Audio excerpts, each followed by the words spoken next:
My robes suddenly catch a subtle scent, and I know an orchid has crossed the stone bridge.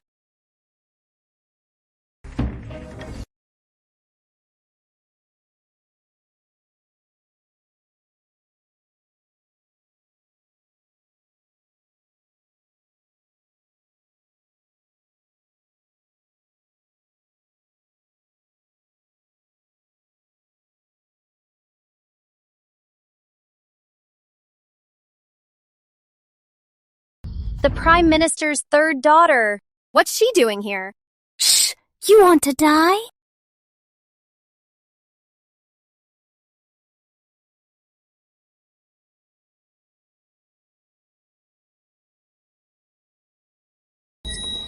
Miss Ashford, if you're here for young Master Victor, he's not here. Young Master Victor, the villainess I am playing, is in love with him. And because of him, Grace and I were fighting over him, and she pushed me in. Number, I am here. For you. At the Lotus Banquet, you tried to push Miss Harlow in. Luckily, she reacted quickly and dodged it. You failed to harm her and fell in yourself. And you have the nerve to show up? You are wrong. Slap him.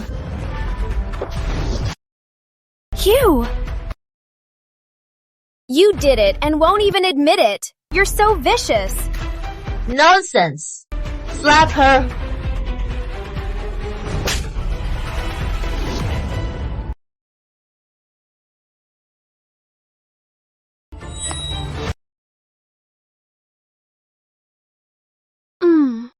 I am not hitting you. Come, take 2 steps over there.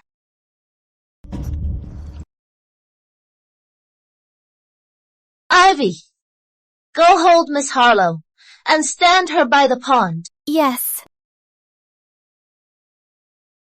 What are you doing? Let go! Don't touch me!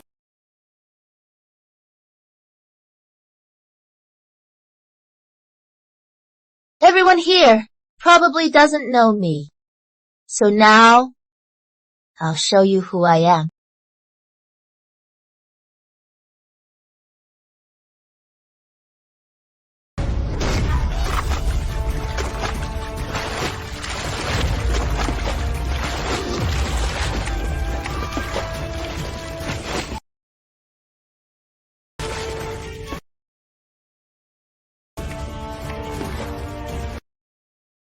See that? This is what it looks like when I push you in.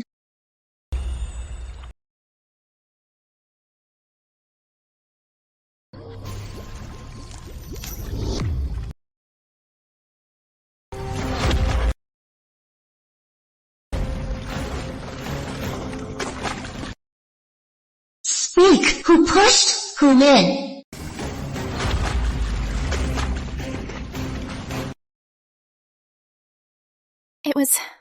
It was me. Miss Moore said that you were always pestering Victor. She said if I did this, Victor would hate you. So I did it. So Grace Harlow was the villain. So it was the Moores. You heard that? I'll let you off this time. Ivy, let's go.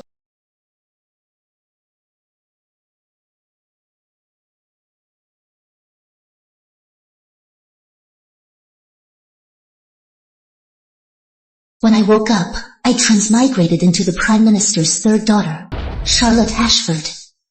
My father is the all-powerful Lord Chancellor, second only to the King. My mother is from the powerful Bond family. With a background like that, in the capital city, she should have been untouchable. But she was blinded by love. Victor! Victor? If I give you this, will you really marry me? Instead of following her sisters into the palace to aid her father, she gave the proof of her family's treason to the king's man, young Master Victor.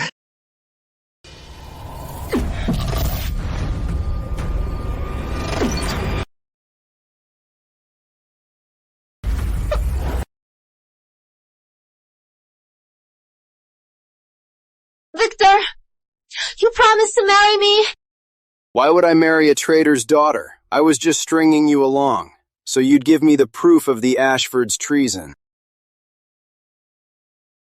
In the end, not only did Victor abandon her, but her entire clan was wiped out.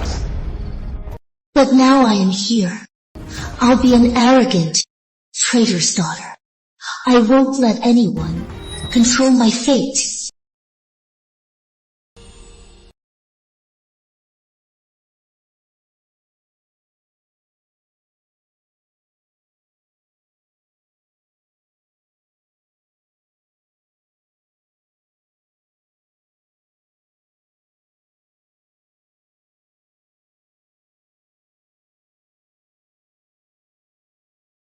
The Prime Minister reviews the King's decrees. My father's ambition is so obvious.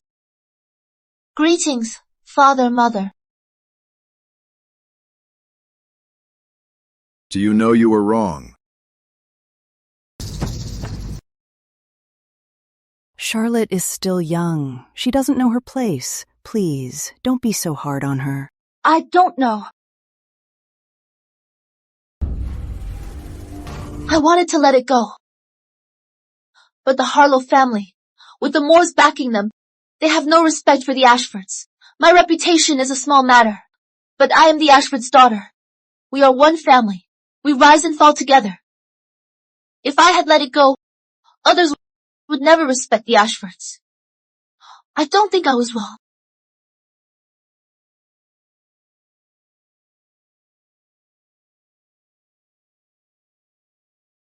That's my daughter. My lord, you're not angry. Why would I be? Charlotte has grown up. I'm overjoyed. But you were wrong to leave the manor while you were still recovering. You worried your mother. Yes, I was wrong. Charlotte, you've grown up. Go to the palace with your mother tomorrow. In the inner palace now, only your sister and that Moor girl are pregnant. If Isabella Moore gives birth to the crown prince, the kingdom of Wayne will be firmly in the Moors' hands. The Ashford's future depends entirely on your sister's child. There can be no mistakes. The palace. I'll meet the book's protagonists. Father doesn't know yet that Isabella Moore's royal baby is already a stillborn. The king and the Moors will turn the tables, framing the Ashfords for the miscarriage. How dare the Ashfords! How dare you murder the royal heir before my very eyes! This is the start of the Ashfords' complete annihilation. Father's intent is clear. If the next heir isn't an Ashford, he must be an Ashford grandson. Yes, I won't let you down.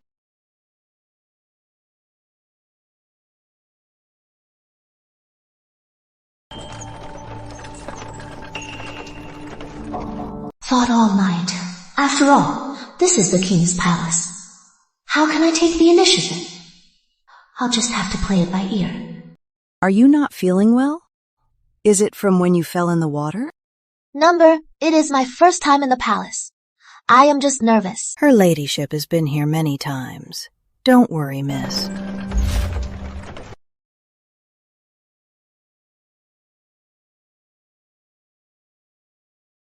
Greetings, Mother. Edward, are you off duty? Yes, just now. Ed! Charlie, you're here too? Why didn't I think of this? My second brother, Edward Ashford, is the captain of the Royal Guard. You never used to like coming to the palace. What brings you here this time? I was bored at home, so I came with Mother, and I haven't seen Big Sister in a while. But, Ed, could you stay a little longer? It is my first time here, and I am a little scared. If you wait for me outside, I'll feel much safer. My little terror, who's never afraid of anything, is actually scared. All right. It's just a little later to get home. Since you're scared, as your big brother, I have to watch over you. Thanks, Ed!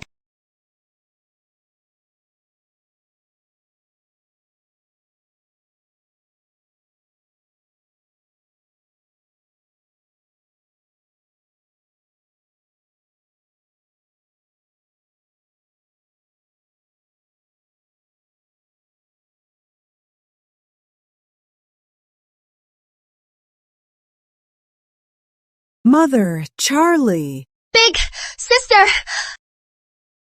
My respects, Your Majesty. Please, Mother, no need for formalities. Please, have a seat. It's only proper. Then I thank you for the seat, Your Majesty. Please.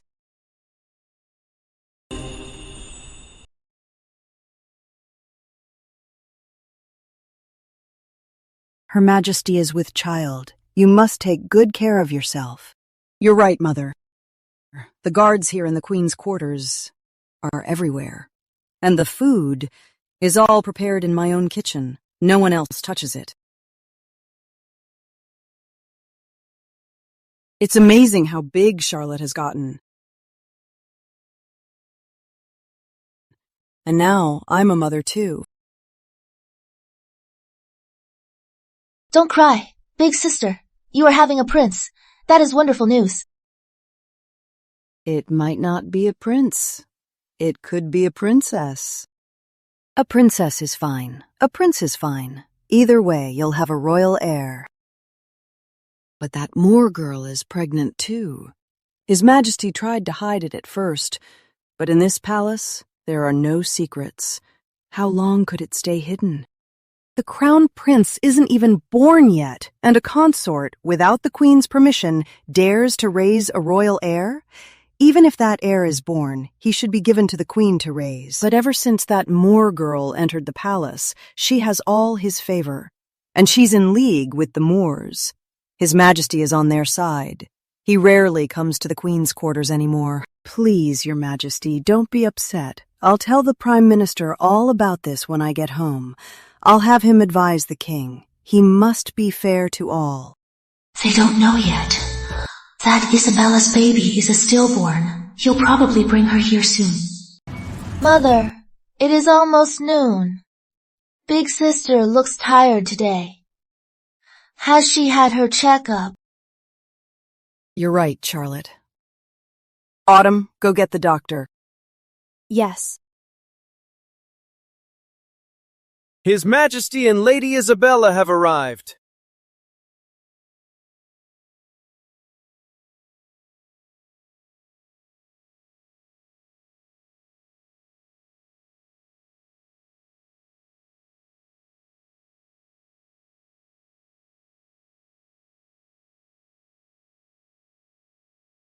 Greetings, Your Majesty. Greetings, Your Majesty and Lady Isabella. They're the main characters from the book. They're truly in love. Even though Alexander Wayne is a puppet king, Isabella Moore would still follow him to the grave. Rise. Thank you, Majesty. Greetings, Your Majesty. Rise. You're with child. You needn't be so formal. But I am Miss Charlotte. Even if they're heaven's favorites, I must be their enemy. How have you been, Your Majesty? Your Majesty, my child and I are doing well.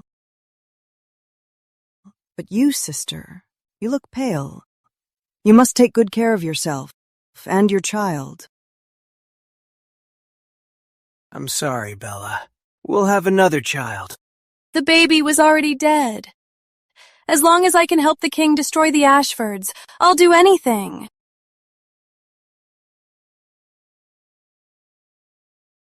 You're too kind, Your Majesty.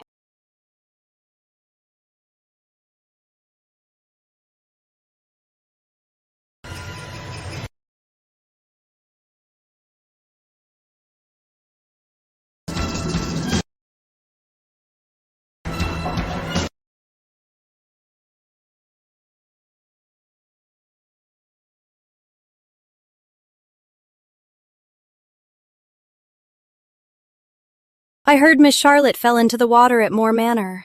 My siblings and I were poor hosts. Please forgive us, Miss Charlotte. Trying to pin this on me. You are too kind, Your Grace. It was all just an accident. You are carrying the royal heir, Your Grace. You should have your attendants support you. You silly girl, you know you're so clumsy. Don't get too close to her grace. I was wrong.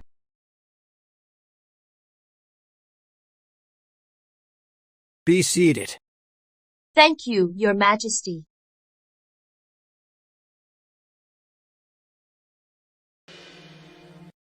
Your Majesty, her mother is here to visit, but palace rules are strict.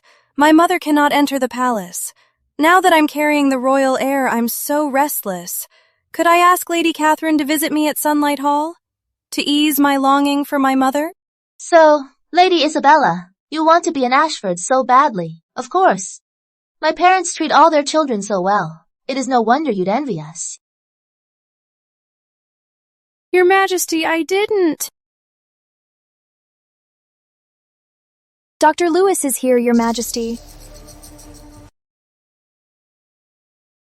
Perfect timing. Since Lady Isabella is so restless, she should get a checkup with my sister, to ease His Majesty's mind.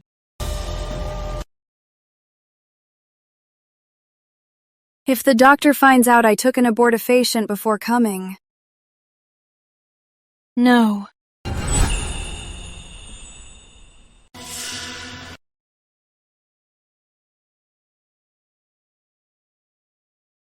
Don't!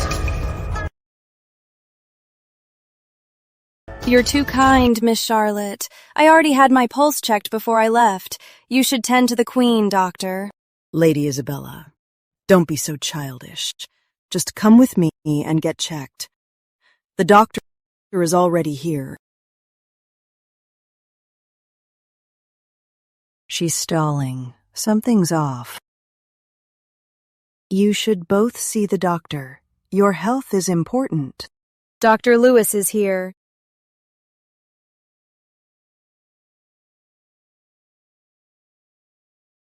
Your Majesty, Your Grace.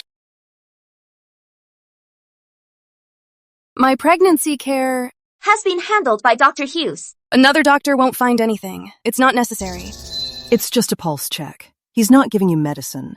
Checking a pulse can't harm the royal heir. Go. Check Lady Isabella's pulse. Yes. The Ashfords can't find out. Or it's all for nothing. Let's have Dr. Hughes do it. After all, her care, he's been handling it all. Your Majesty, Dr. Hughes's skills can't compare to the chief physician's. Since Dr. Lewis is already here, it is just a pulse check. Why go to the trouble of summoning another doctor? Damn, Charlie. She's doing this on purpose. Don't you agree, Your Majesty?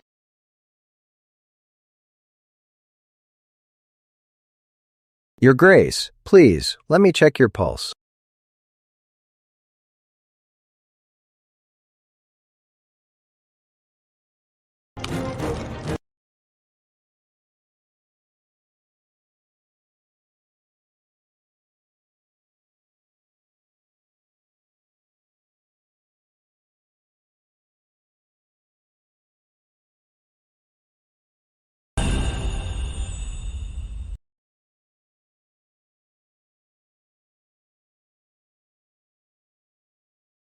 That's enough.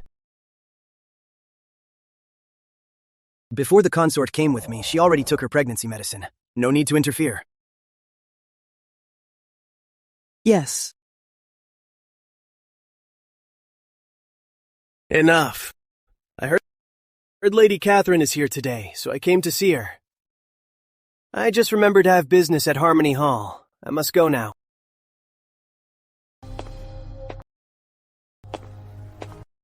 We have to leave before the Ashfords find out.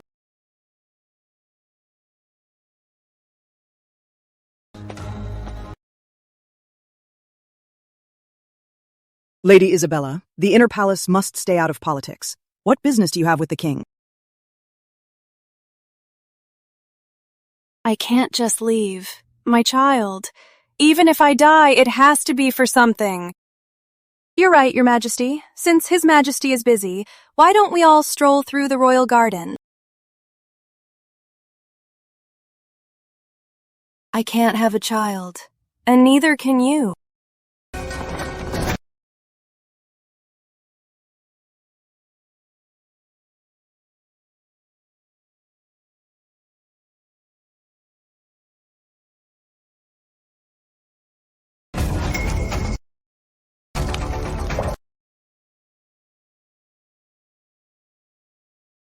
My baby.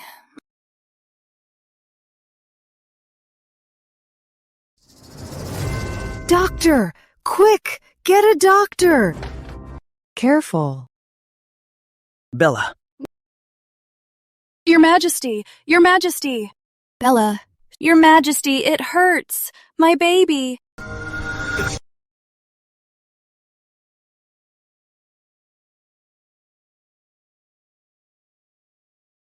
Miss, your hand. I'll get some healing balm. I'm fine. Go find my second brother. Tell him someone's trying to harm the royal heir.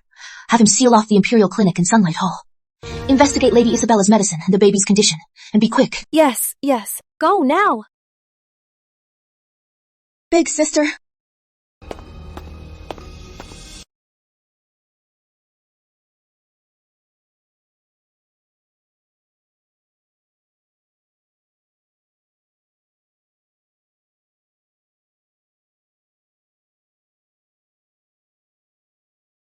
Thankfully, Miss Charlotte broke the fall. Otherwise, the royal heir might have been lost. For the first 3 months, please be very careful, Your Majesty. How is my sister's injury? Will she recover? Will it leave a scar? Rest assured, Your Majesty. It's just a superficial wound. It's nothing serious. As long as she changes the dressing on time and uses my special herbal healing balm, it will heal without a scar. Your Majesty, my baby! I lost my baby! The Ashfords tripped me. They tried to murder the royal heir. So she is pinning this on the Ashfords. Nonsense. The royal heir is no joke. How dare you make baseless accusations? The Ashfords have some nerve. How dare they, right in front of me, murder the royal heir? Your Majesty, you are still young, so why are your eyes failing you? It was clearly her grace who fell on her own, and she even dragged my sister down. If I hadn't acted so quickly, you would have lost both your heirs. Could she have figured something out? Charlotte Ashford, you could protect the queen, so why not the consort? Your Majesty's words have truly broken the Queen's heart. The Queen is your wife, but you only care for Lady Isabella. Such bias. How can you rule the kingdom? I have no ties to Lady Isabella, but I saved my own sister. That was only right. Besides, I am just a weak woman. How could I possibly save both of them? Of course, I saved my sister, who was closer. You dare, in my presence, to still deny it. You plotted against the heir. The proof is ironclad. If the world finds out about your vicious ambitions, their spit alone will drown you. Your Majesty, my unborn child was also nearly harmed by her. Why, Your Majesty, do you only blame the Ashfords and not the Moors? Sister! When they want to frame you, they'll always find a way. The Ashfords are innocent. Heaven and earth are our witnesses. How dare you say such a thing? Guards! The male lead is no pushover. Even with the Ashford spies everywhere, he still managed to build his own secret guard. Confine the queen to her quarters. Strip Lady Catherine of her title. Take her and Charlotte Ashford and throw them in the dungeon. You're being tyrannical. Aren't you afraid the Prime Minister will find out? Edward Ashford is not on duty today. Even if he finds out, he won't be able to save you.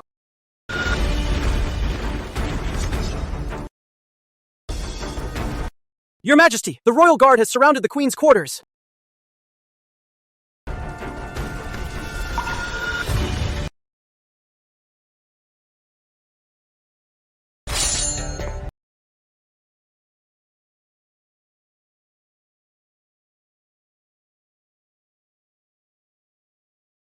Edward Ashford, without my order, you mobilized the Royal Guard and surrounded the Queen's quarters. What is your purpose? Please, Your Majesty, I would never dare to surround the Queen's quarters. I only posted a few guards, and I have uncovered proof of Lady Isabella's deception. Please, Your Majesty, execute the treacherous consort.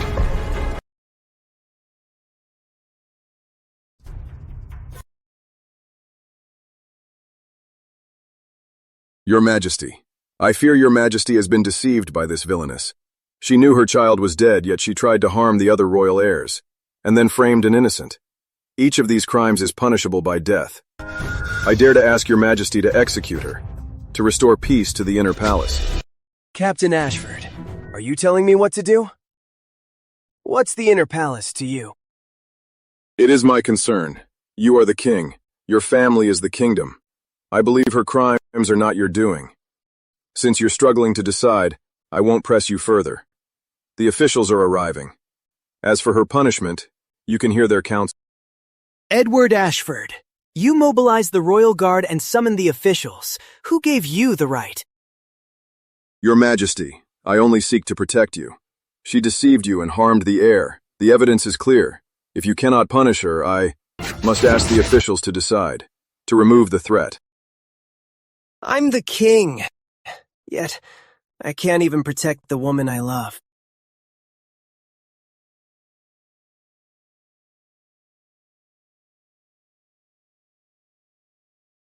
No, Your Majesty. I want to see the king. Your Majesty, Your Majesty! Ah!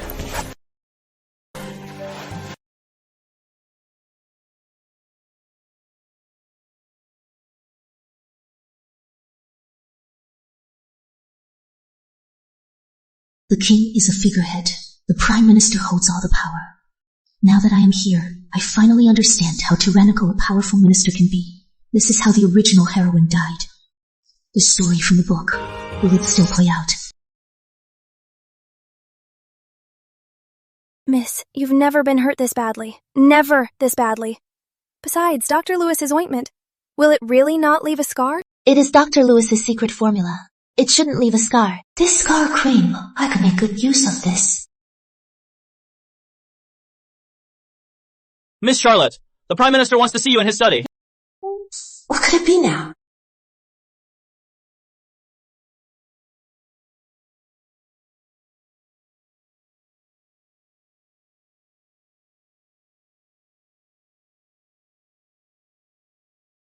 Father, Mother,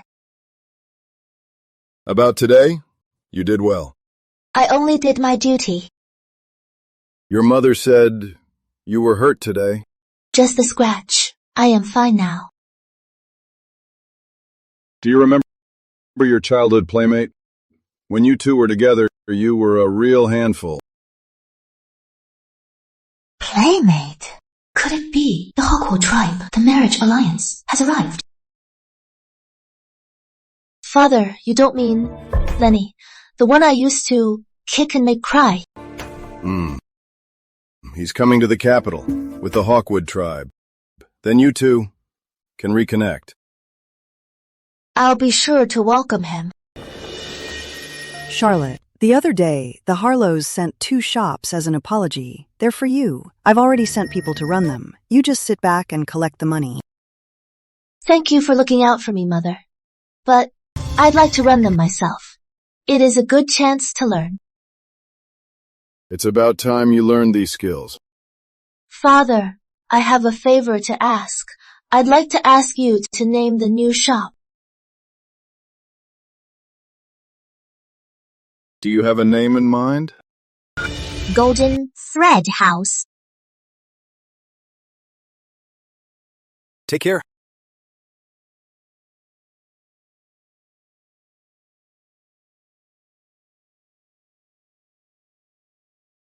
I heard there was a new manager here. Never thought it would be you, Mr. Shaw.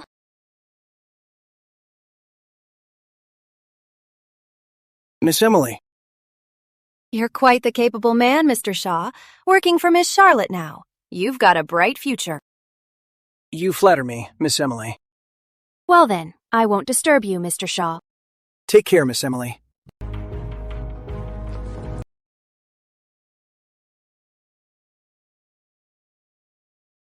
Little Charlie.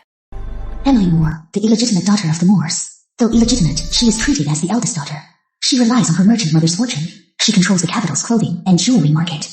Her wealth is so vast, she supports the Moore family. Miss Emily. Young Miss Ashford, The other day, you fell in the water at our Lotus banquet. I haven't had a chance to visit. Are you feeling any better? I went to the palace to see Queen Eleanor. I am much better now. Oh, right. I wasn't at the poetry gathering yesterday.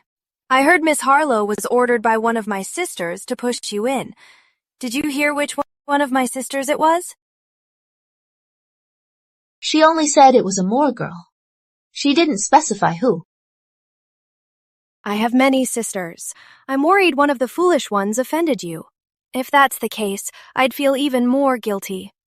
Young Miss Ashford, if you don't mind, why not come to my treasure pavilion and pick out some jewelry you like? Consider it an apology from my thoughtless sister. Thank you for the kind offer, Miss Emily. But today... Then I'll invite you another day to my treasure pavilion.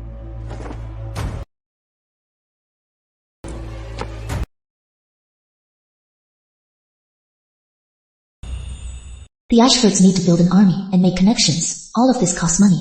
Richard Ashford has his own private funds, of course. But I must have my own value too. Only then can I escape a political marriage. Opening a shop. It's just going back to what I know.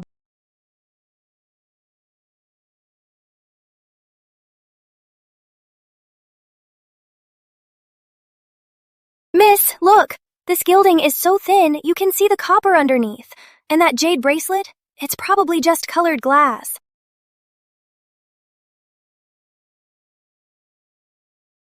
Young lady.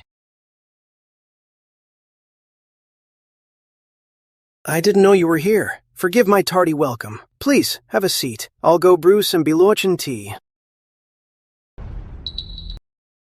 So you're the shop's manager? I was the manager of Silken Vale Boutique. Lady Catherine was worried you were short-staffed, so she sent me to help you out.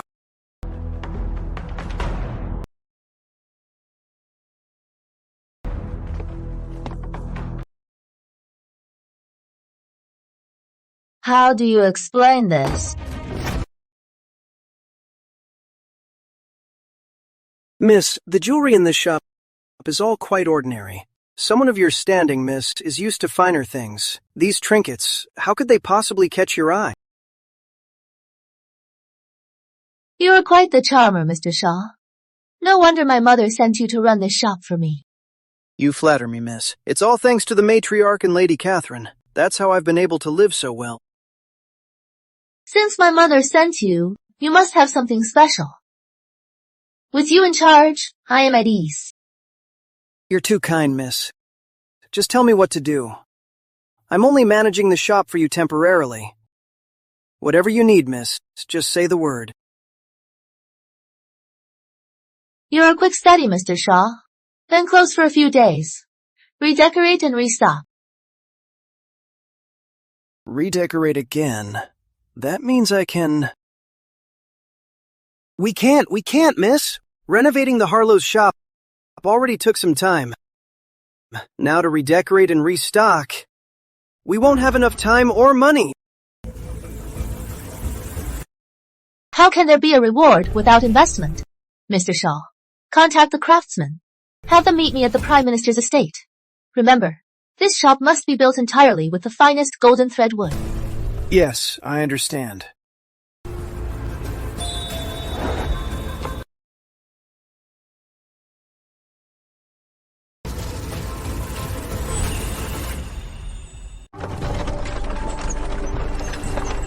Ivy, go check his old ledgers from Silken Vale Boutique. Miss, do you suspect the shopkeeper?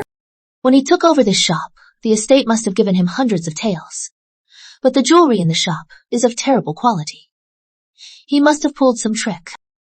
How dare he? Why wouldn't he? He was a loyal servant of my grandmother, for my grandmother's sake.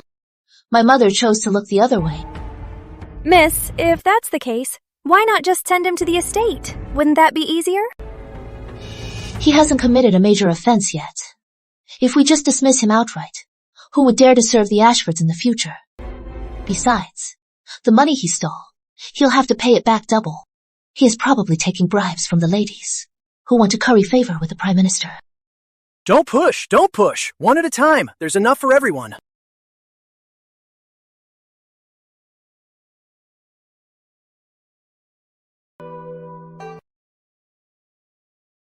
Mother. Mother. Come here.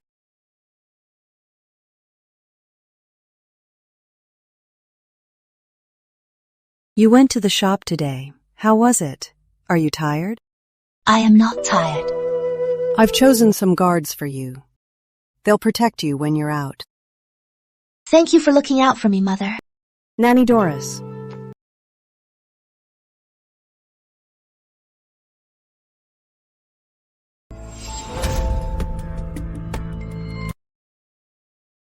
Aren't these men military officers? Why are they on the list? They offended your uncle. He wanted to exile them to Southridge, but your father thought, we can't demoralize the troops, so they'll stay with you. Better than Southridge, right? Felix Moon. He is a skilled merchant. The Moors saved him on his way to exile. Later, when the Ashfords were in dire straits, he was their greatest asset. Mother, let's see them. Nanny Doris?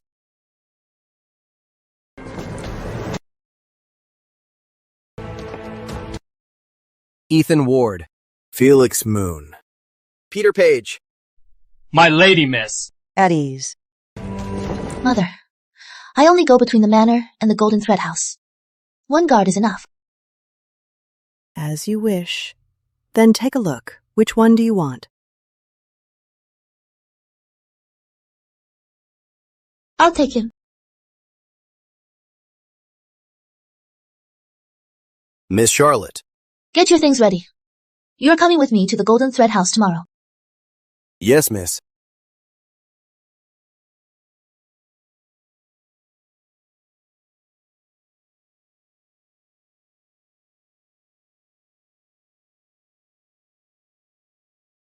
Golden Thread House. Miss, is this the new name for the shop? But it sounds nothing like a jewelry shop. More like a gold shop. Or an armory. I had my father write this himself. I am sure many people will come, just for this sign, to do business at the Golden Thread House. Miss, this shop's layout is so clever. 2 rows of cabinets. You can display so much. And customers can walk on both sides. The space is not only large, but no matter where you go, you're always near the counter. Modern shop layouts are so varied, combined with this era's feng shui and construction methods. Of course it is eye-catching. I read about it in some books, tried it out, and it works well. I wish I'd studied more. I might still be running a business somewhere. Oh, you know about business. I lost everything in business. My parents disowned me. So I joined the army to fight, just to pay off my debts. And that's how I ended up here. Whether a business succeeds depends a lot on luck, even if you pick the right industry and the right profit. You still have to face the whims of fate. Even if you have everything in place, failure is still perfectly normal. After failure, that is when the real test begins. Come with me. Yes.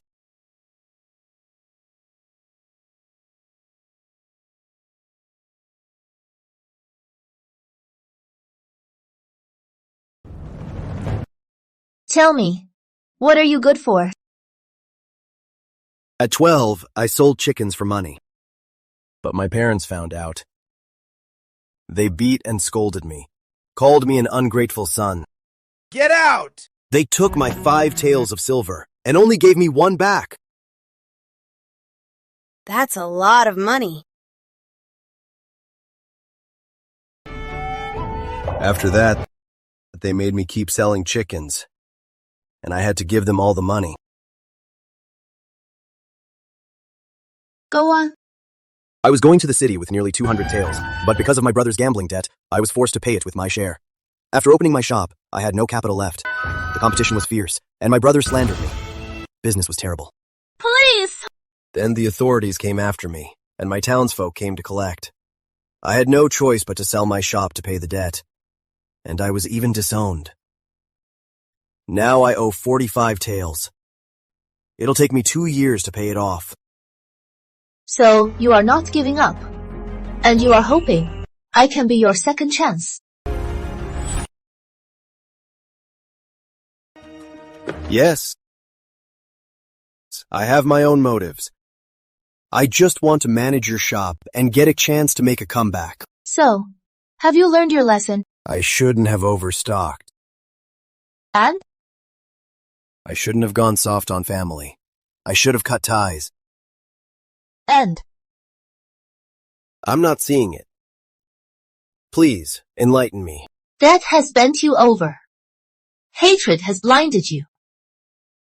But deep down, you still have the pride from your first big score at 12. So, you've replayed it for 4 years, remembering every detail. And yet, you still haven't found the real flaw. You ask for my guidance. But are you truly convinced? Felix, Moon, Master. Please, enlighten me. We're both forging our own paths. It is not about guidance. If you can seize the opportunity, newcomers lack sales channels and capital. You can stock up cheap and dominate. But you are blinded by revenge. You are missing the point. Get credit from your suppliers. For rich merchants, get paid first. Always be courteous and maintain it with quality goods. Always pay farmers on time. Never delay. Or your business won't last. I overstepped. Thinking I could manage your shop and ease your burden. Forgive me, miss. There is no need for forgiveness. I admire those who seize opportunities. Business is a high-stakes gamble. It belongs to those who dare to act. Ivy has uncovered Mr. Shaw's books. Bring him down, and you'll be the new manager. You need a stepping stone. I need an ally. Your ambition shouldn't be limited to this town, and my empire shouldn't be limited to this shop. Thank you for this opportunity, miss.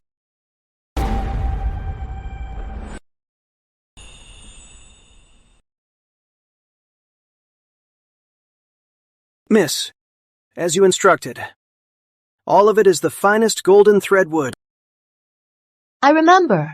The wood was just delivered a few days ago. But look at the waste. Miss, you don't understand.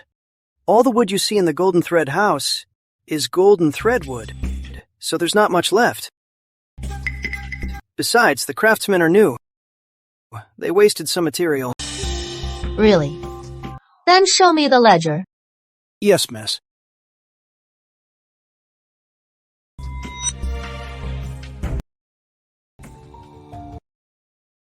Here it is. Rest assured, miss, in this ledger, every expense is clearly recorded. You can examine it closely. 10 tons of golden thread wood at the start of the month, 5 tons of rosewood, and another 10 tons just the other day. This shop is only 2 stories.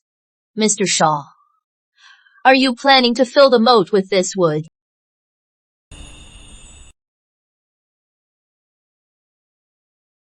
Please, miss, see the truth. This golden thread wood is used up so quickly, so I ordered extra. You had a chance to walk away, but you insisted on walking into hell. Then today, you'll be the example. Mr. Shaw, do you think I am a fool? This is nearly 1,000 pounds of wood. That is enough to repair the treasure pavilion next door. But the second floor repairs are nowhere to be seen. If you don't explain yourself today, I'll throw you into the moat. You'll drink the filthy water while you count the wood. She knows her wood. She's not easily fooled. I need another plan.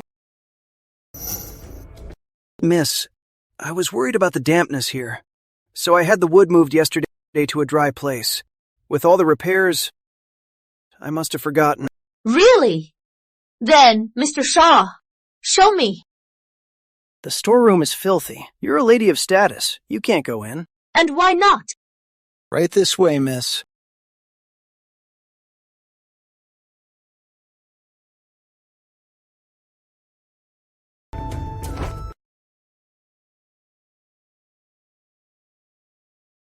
Do as I say.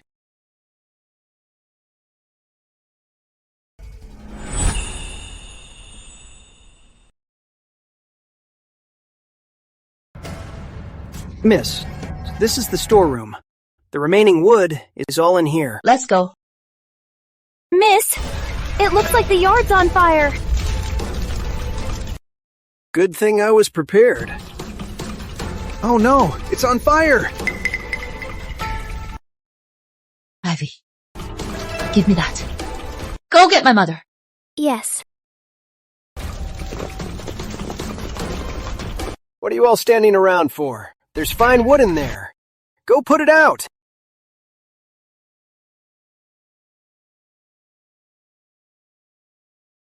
Young lady,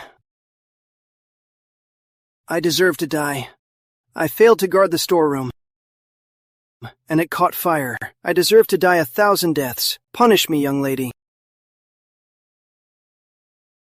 The storeroom was fine. How could it suddenly catch fire?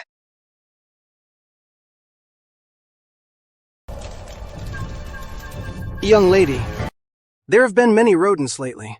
Perhaps a rat knocked over a candle, causing the fire. Really? How is it that we just came to inspect? And it is on fire now. Young lady, it's all my fault. Punish me, young lady. Enough. It is burned. So be it. Just a naive young lady. Thank you, young lady. Kneel!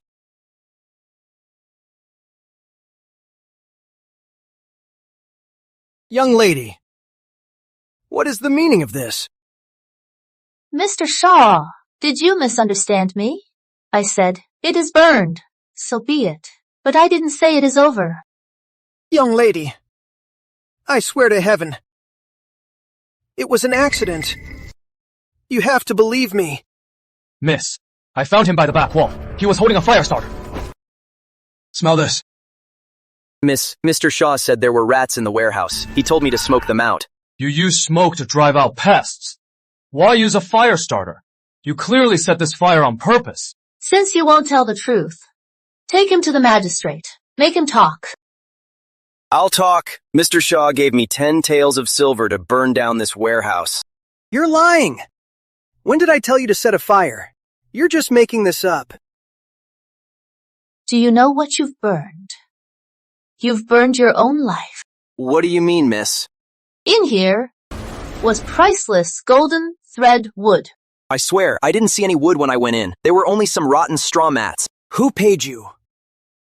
How dare you lie to the young lady? So, Mr. Shaw's thousands of pounds of wood was just straw mats. Miss, when I went in, there was nothing there. Otherwise, not even with 100 times the nerve would I dare, miss.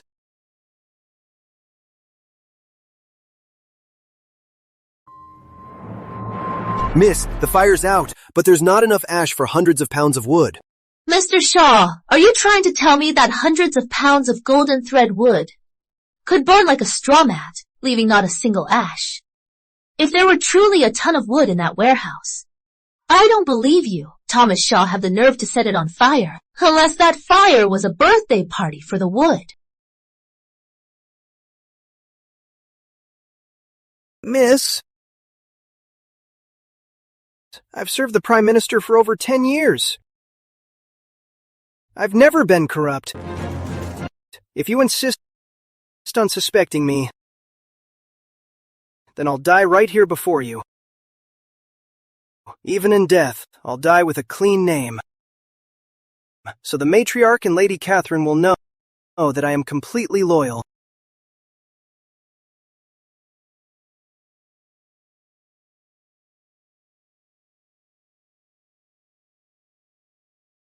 My lady, Ivy, Miss Charlotte's maid, says she has something to report. Why isn't she with Charlotte? What does she have to report? Send her in.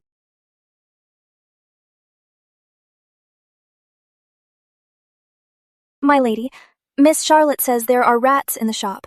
She invites you to come and see. Rats? Did Charlotte say what it's about? Miss Charlotte says you'll see when you get there. She also asks you to bring the other shopkeepers. Let's go. Let's see what Charlotte has in store.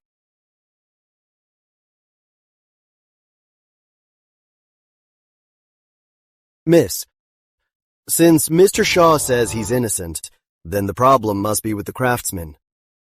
Let's bring the craftsman here to confront Mr. Shaw. That way we can clear his name. Bring them in.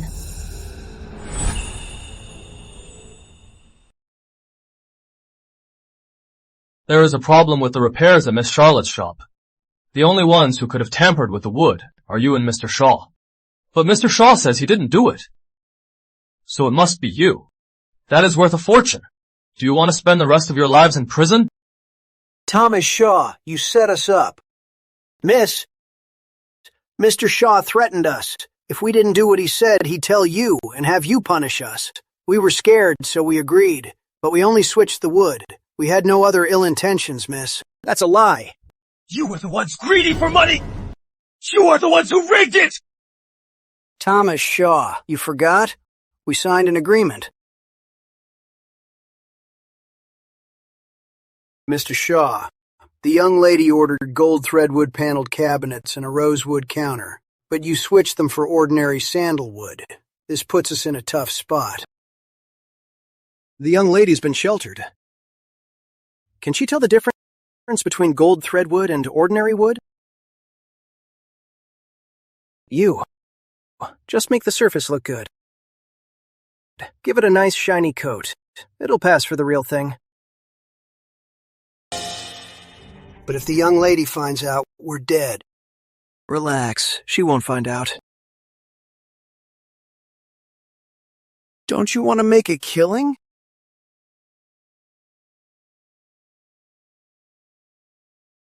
I'm the Prime Minister's wife's hand-picked manager. I've been with the Ashfords for over a decade. If I tell the young lady that you're cutting corners, then I'm afraid you won't even get this money. Not a cent. Boss, he's well connected with the Ashfords. The young lady will believe him. If we cross the Ashfords, we'll be out on the street. He's right, boss. Let's take the risk. Fine. But words aren't enough. Mr. Shaw, you need to put it in writing, black and white. If anything happens later, we're in it together. All right. With this agreement, they won't dare say a word. Deal. Pleasure doing business.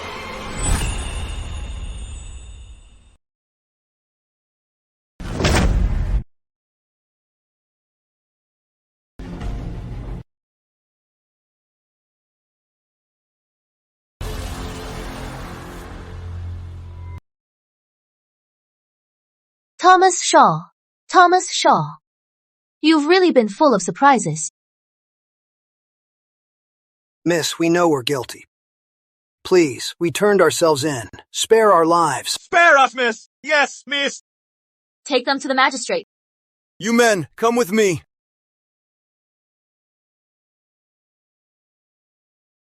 Oh, Mr. Shaw. Tell me, Mr. Shaw, who designed that mansion in the east? Could you introduce them to the Prime Minister's estate? It's over. It's over. It's all over. I don't know what you're talking about, miss. Getting paid for your work is only fair, but some people get paid tens of thousands more than others. And aside from Golden Thread House, at Silken Vale Boutique, you embezzled over 13,000. That is the Prime Minister's budget for nearly 2 years. Did you think coming to my Golden Thread House meant no one would audit your past accounts?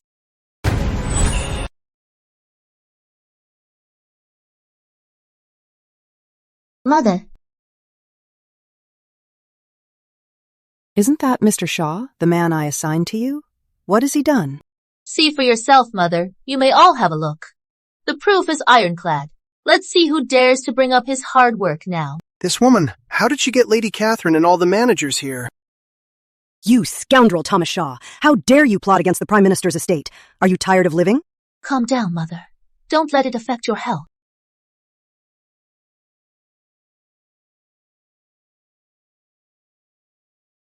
Miss, perhaps Mr. Shaw just made a mistake. For the sake of his long service to the matriarch and Lady Catherine, can we be lenient? Mother and my grandmother paid him 5 taels a month. He embezzled over 10,000 taels from his last shop. He was living a life of luxury, And you call that a life of hard work? Or is your life, Mr. Wright, even harder than his? I wouldn't dare. I've just worked with Mr. Shaw for many years. I was just desperate to plead for him. That's why I misspoke. Please forgive me, miss. Since you and Mr. Shaw are so close, then why don't you tell me, Mr. Wright, how we should be lenient? I wouldn't dare. We are your servants, my ladies. Now that Mr. Shaw has made this grave mistake, it's up to you to decide his fate. My ladies, after 10 years in the Prime Minister's service, I may not have merit, but I've served loyally. I beg you, my ladies, spare my life. Nanny Doris, drag him away. Beat him to death. Make an example of him. Yes. Enough. Mother, Mr. Shaw, he has served you and my grandmother for many years. Since he's in your golden thread house, then you handle it. The items in the ledger, Mr. Shaw, settle it in 3 days, and return them to the Golden Thread House. Miss? Just return them? Reporting it would cause a scandal. Too many people would be involved. My grandmother would be heartbroken. The same goes for all of you. Settle the accounts in 3 days. My mother is merciful. Just return everything, and you'll be spared. But if any of you dare to embezzle again, don't blame me for forgetting our past. Yes. Thomas Shaw, for your years of service, I'll overlook the damage you did to the shop, as long as you return all the money you embezzled. 1 cent short, and you know the consequences. Yes, I understand.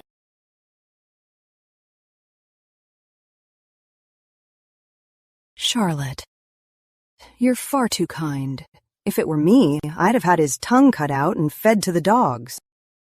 Well, since it's settled, I'm tired. Sorry to trouble you, Mother. Please go get some rest. Once I've handled this, I'll be right back. Don't overwork yourself. Yes, Mother.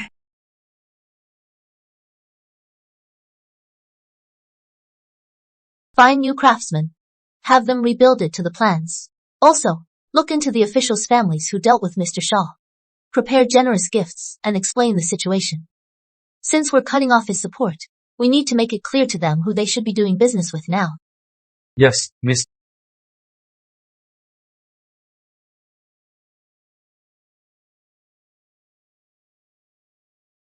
Greetings, Father, Mother. I heard yesterday Mother brought the shopkeepers to help Charlotte punish the corrupt Mr. Shaw. That matter was settled yesterday. It's just that Charlotte spared Thomas Shaw's life.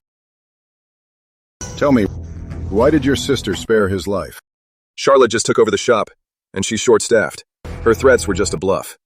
By sparing his life, she saved our grandmother's face and made the other shopkeepers pay up. It's a 2-for-1 deal. If I'm not mistaken, Charlotte is short on funds.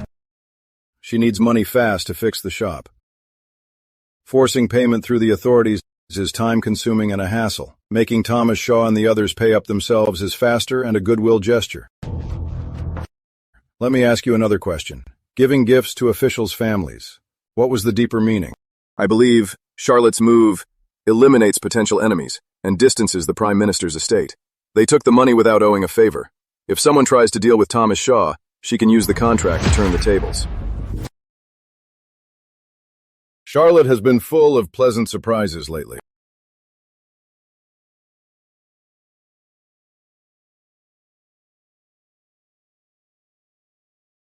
Miss Thomas Shaw has paid up. After renovation costs, the cost of fabrics and accessories, and the embroidery wages, we have 2,000 taels left. I've bought the shop across from the Fragrant Pavilion. The other shopkeepers have paid up, too. Come here.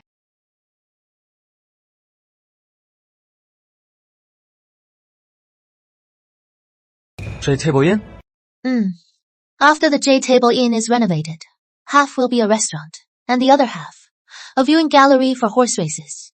Also, secretly buy up all the nearby shops at a low price. Have the craftsmen follow the blueprints. I want to see it in 10 days. Miss, what about the Golden Thread House? Don't worry. I'll list out everything you need to do clearly. You just need to follow the plan step by step. Whether it is right or wrong, it is my decision. It is not your concern. Yes, miss. One more thing. Mr. Shaw is being hunted. He won't last long. Mr. Wright also took his family's gold and valuables and fled. Alive or dead, that is his fate. Mr. Wright is an old man, fleeing with his gold and valuables. Who knows which bandit his den he wandered into? Slaves have no status. If they're robbed and killed, as long as their master doesn't pursue it, the authorities won't care. People like Mr. Wright are easy targets. So you are waiting for Mr. Wright to get robbed. Then you'll send someone to the authorities. Then, the entire bandit gang's treasury will be yours. You have to find a way to make some money, right? Brilliant plan, miss.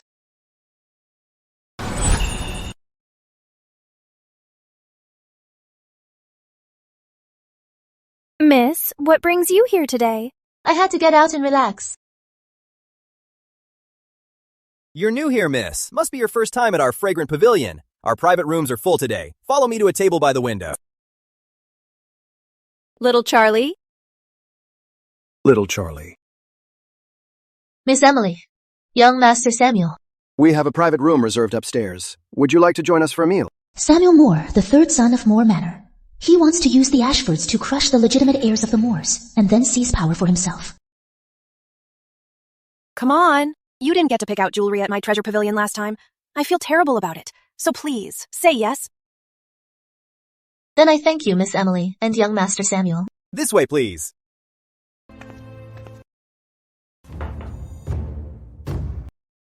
Little Charlie, would you like anything else? I'll have the kitchen prepare it. That is not necessary. Little Charlie, Emily told me about you falling in the water. Are you feeling better now? It is fine. It is all in the past. Is this enough food? Don't be shy, little Charlie. Feel free to order anything else. It was all my second brother's fault. This meal is our way of making it up to you. If you're still being so polite, I'll feel terrible. I am not being polite. I just don't want to wait for the kitchen to cook again. How is the renovation of your shop, little Charlie? Do you need any help? It is going smoothly so far, Miss Emily. If you really want to help, then wait for the Golden Thread House to open. Bring your best friends over to have some fun. Of course. We'll definitely be there to support you. Imagine all the women in the streets wearing clothes from your shop. That would be so fun. This is my first time running a shop. If I ever need any help in the future, I hope you'll be there to lend a hand, Miss Emily. Toasting with tea. To show my sincerity. Just let me know, little Charlie. Then, it is a deal. Yes, it is a deal.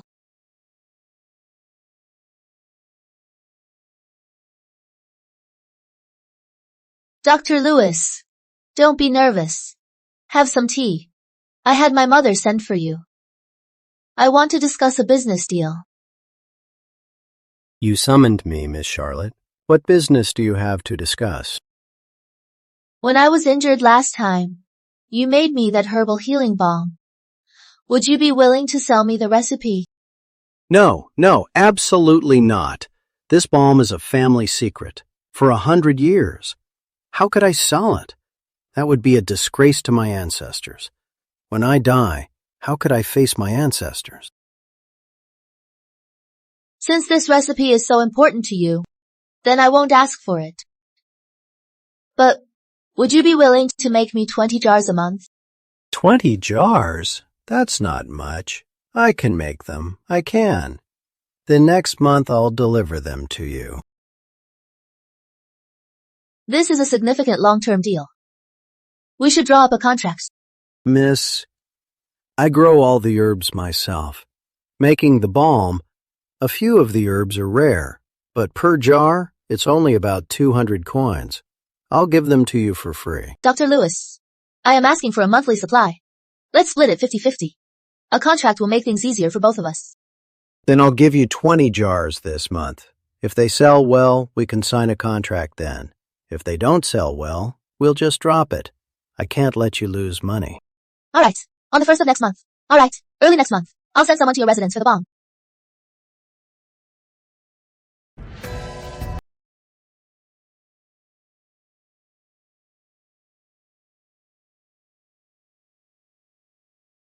Miss, most of our stock sold out today.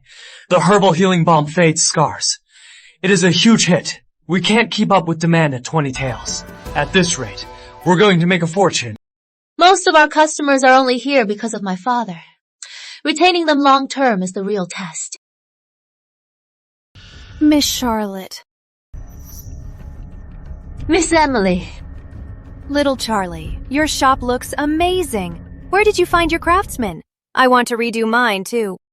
This shop was rebuilt from my own designs, but the craftsmen signed a contract. If they rebuild without my permission, they could be sued. Miss Emily, you are always so kind.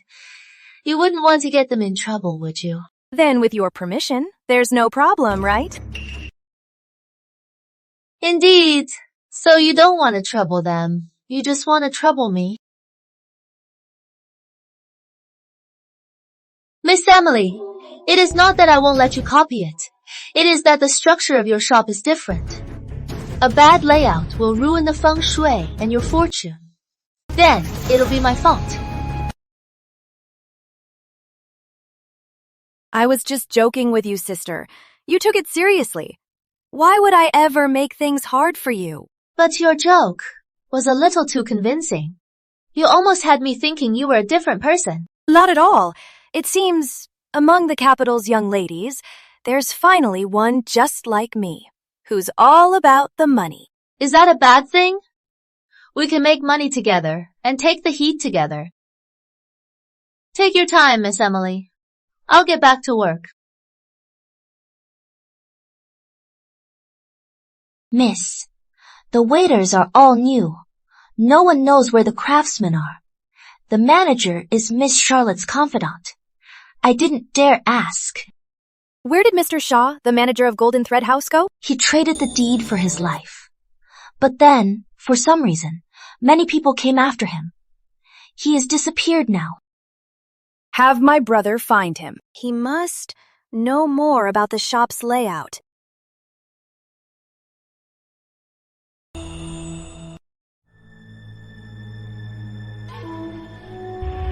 Miss Emily. You were hard to find, Mr. Shaw. I was just wondering how to find you. And here you are. Miss Emily, they're after me. Please, save my life. And why should I save you? I gave you a lot of info on the Ashfords. Are you going to throw me away now, Miss Emily? Do you have any proof, Mr. Shaw?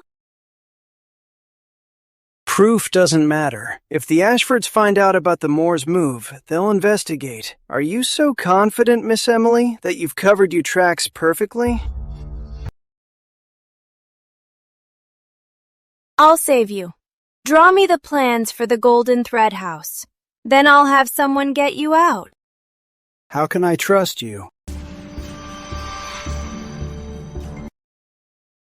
You're in no position to negotiate. You must be desperate to have come to me. I don't know if the Ashfords can trace this to me, but I do know if you walk out that door now, you're a dead man. Please, Mr. Shaw.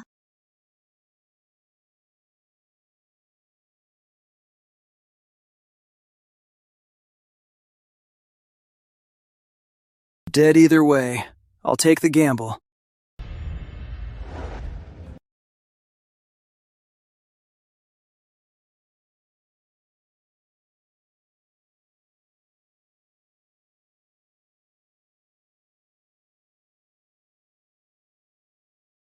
Miss Emily, the blueprint is done.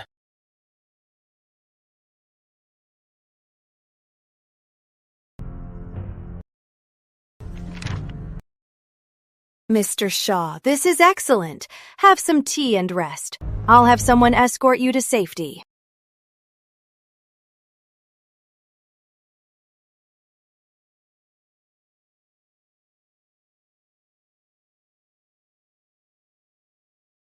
Please.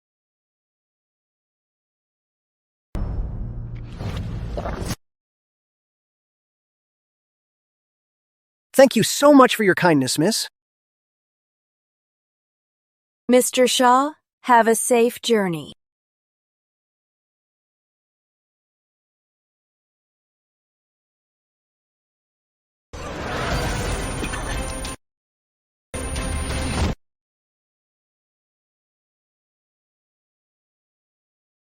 Miss, the Moors have found Mr. Shaw.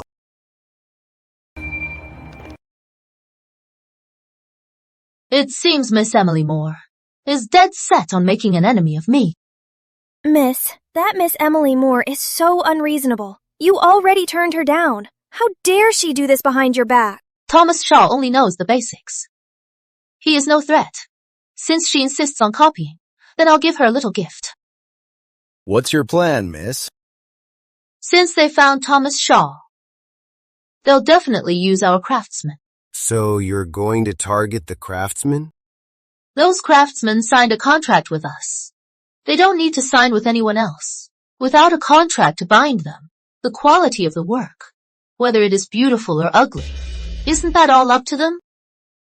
But that will ruin the craftsman's reputation. I doubt they'll agree.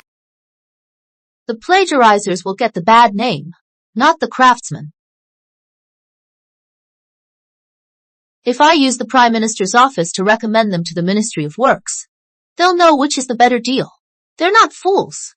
For all the remaining shops, renovate them all to this design. Want to copy my shops? They'll pay the price.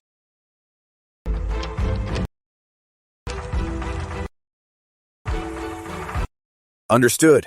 I'll go tell the craftsman now.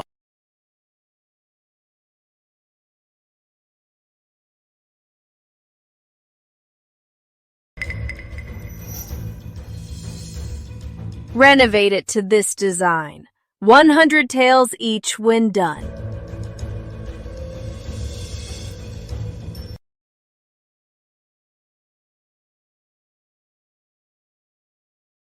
The curve of the eaves, the joint spacing. It's exactly like the golden thread houses. 5 harmony layout. They say the royal astronomer approved its feng shui. To copy it, Among shops, there are plenty of similarities. Who has ever cared?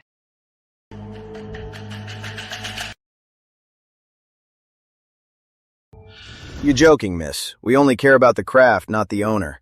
In 5 days, we'll deliver to you an exact replica of the treasure pavilion.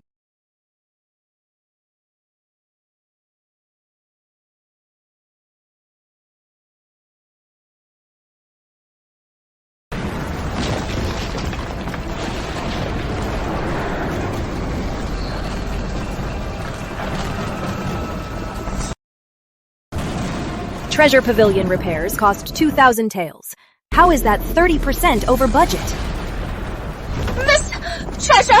Something's happened at the Treasure Pavilion! What happened? The west wall collapsed in the storm. Our prepared lumber, it is all ruined in the water. Preposterous! The wall was just repaired 5 days ago. How could it just collapse?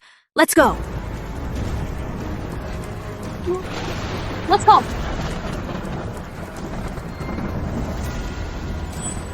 Miss Emily? Look at this. How could a perfectly good wall just collapse? I told you.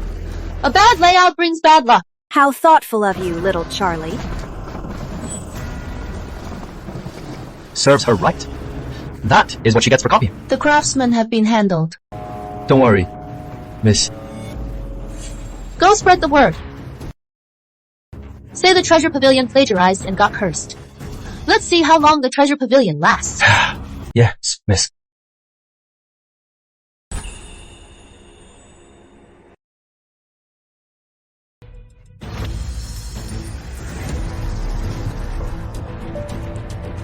Speak. Why did the wall collapse? Miss Emily, please understand. This storm was unusual. Normally, a 30-degree roof slope drains just fine. Don't blame the weather. Why is the Golden Thread House fine? We followed the blueprints. Look at this mortise and tenon joint. It's identical to the Golden Thread House. It must be bad feng shui. Useless. Seize them. Take them to the magistrate tomorrow. Yes, ma'am. Miss. Dream, go check the Fragrant Pavilion. See if it's the same. Yes, miss.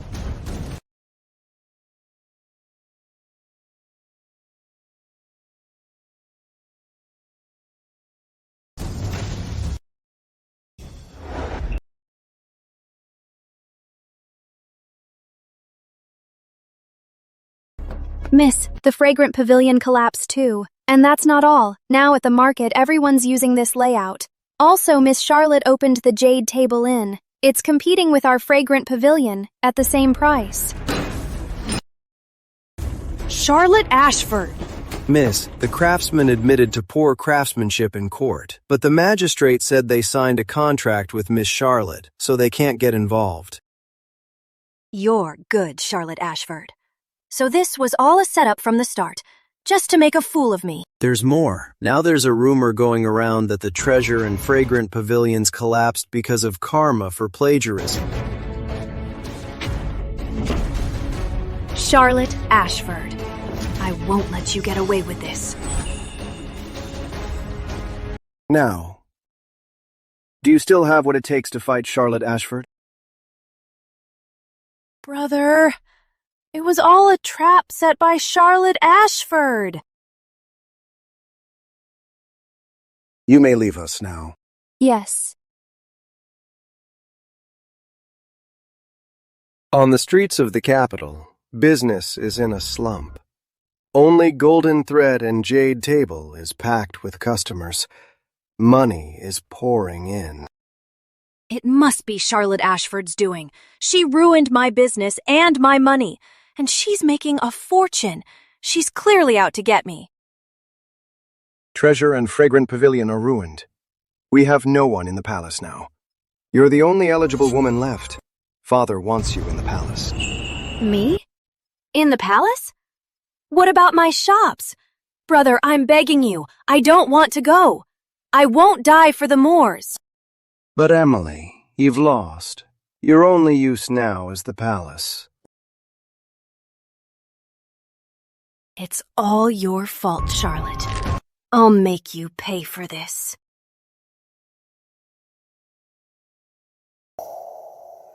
Miss, so, Treasure Pavilion stole our designs and the Jade Table's layout. Are we just going to let that go? I had my crew decorate their place just to buy time and open the Jade Table. Now, the Jade Table and Golden Thread House are already famous. No matter how they copy us, they're just embarrassing themselves. Now, they've lost their chance and their money. They're the ones who should be fuming. That is true. Once our business is booming, copycats will just keep popping up. But just remember this. They're nothing but shadows beneath our feet. That is all. Understood. One more thing. We have too many shops now. It is no longer convenient to use my name. I've picked out a few names. Please, take a look.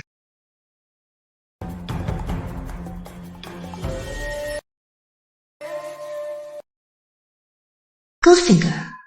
In the book, Goldfinger is the business genius that Samuel Moore took in. I only knew that Felix Moon helped the Moors. I never thought he was the one. I just thought the name Goldfinger sounded good. What a great name! Goldfinger! You really like it, miss? It is perfect. From now on, you'll be the Moon Clan. We'll call it Moon Enterprises. Moon Goldfinger. Miss, the king has issued a decree. Emily Moore is to be made a consort. She'll enter the palace in a few days. Emily Moore's shops will all go to Samuel Moore. The Moors haven't given up yet. How is the market? After the Swallow Street Market renovation, the shops around the Jade Table have doubled in price. Not yet. Don't sell them yet. I am not selling. Not Sally?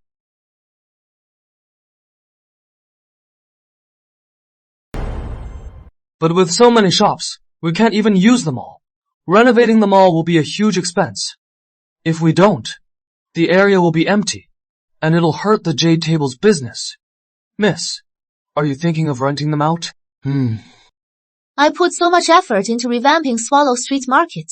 I created such strong conditions for that market. Now the prices have doubled, and I am just going to sell. That would be a waste. Renting them out is the best option. But many merchants don't like renting. There's too much uncertainty. If the landlord has any trouble, they'll just pack up and leave.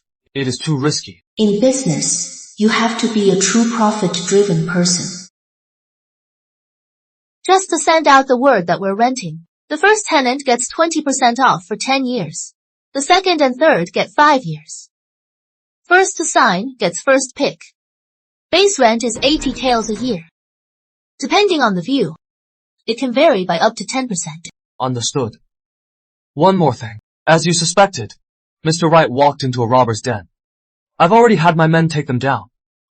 All the money is yours now, miss. Continue the expansion. Yes.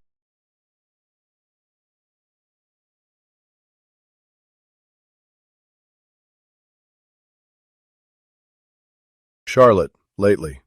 Her business is booming. She's making quite a name for herself. Our Charlotte. She's always been into this. My dear, she won't be with me much longer. Just let her be. All right. I was just making an observation. Why are you crying? Let Charlotte do as she pleases. I won't interfere.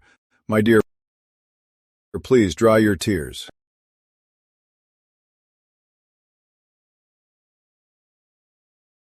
There. Don't you think I wish Charlotte could stay with us forever?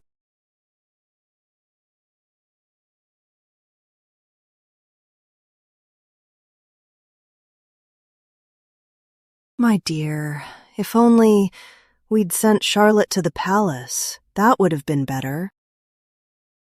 Charlotte is so sharp. If only she were a man.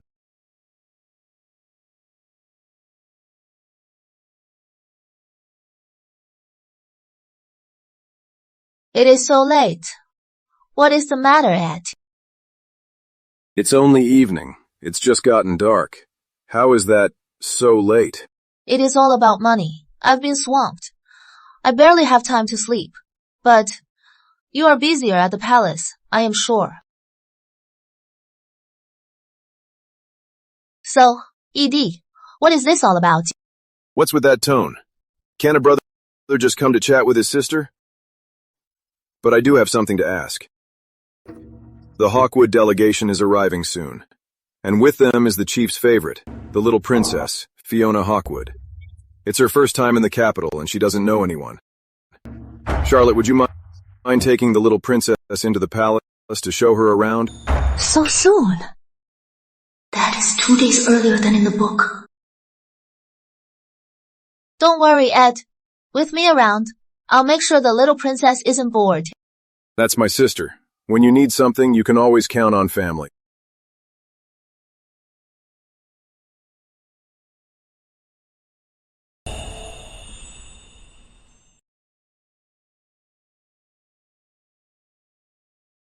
Miss Ashford? Princess Fiona, I am the third daughter of the Ashfords. I am Captain Edward Ashford's sister, Charlotte Ashford.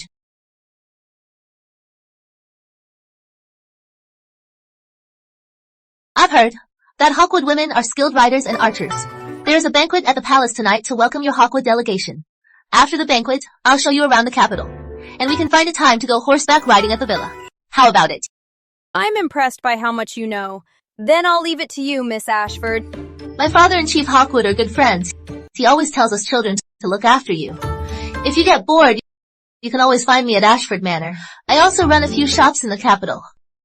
I'll take you to see them. See if you find anything you like, clothes or jewelry. Wonderful! Then I'll come visit you.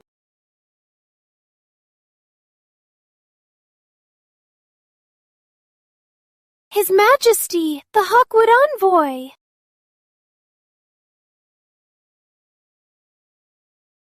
Long live His Majesty!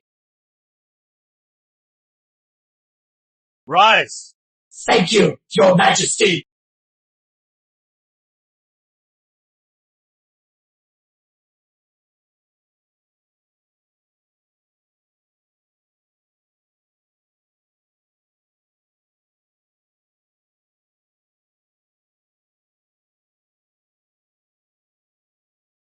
Lord Moore is as handsome as ever, so dashing. I wonder which lucky woman will marry him. Tell me about it.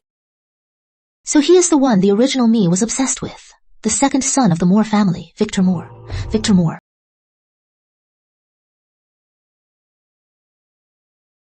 I killed his sister, Isabella Moore, and he is still smiling at me.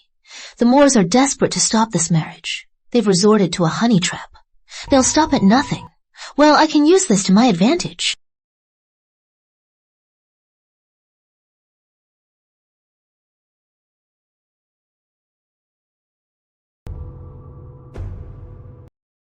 What a heartless girl.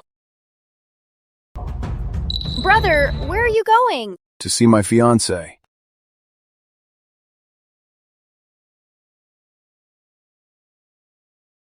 Look at you now, little terror. You haven't really forgotten me, have you?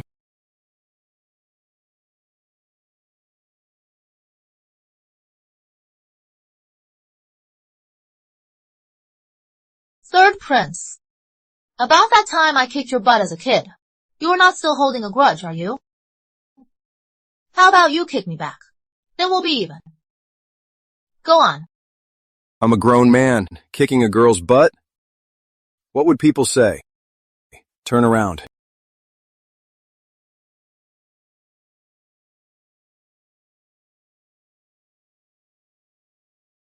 Let's talk outside.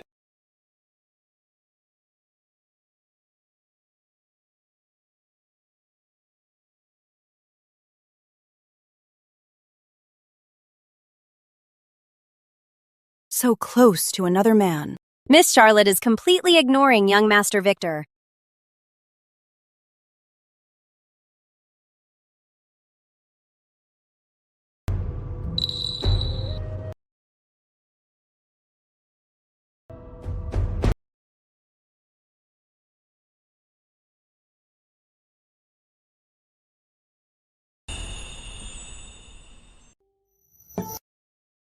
Do you know why I'm here? What else could it be but the marriage? I know. You are reluctant to marry me, and I am reluctant to marry you. Equally so. We're both in the same boat.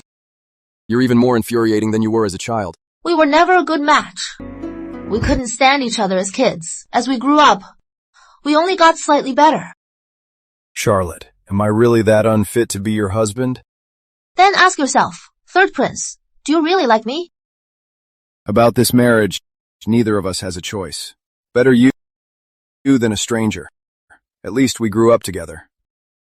I'll treat you well. He is impossible. Stop calling me Third Prince. It's too formal. Call me whatever. Lenny.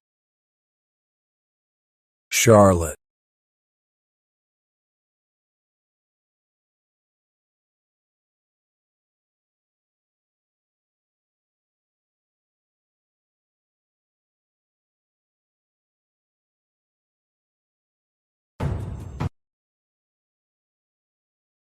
The Moore family's second son, Victor Moore.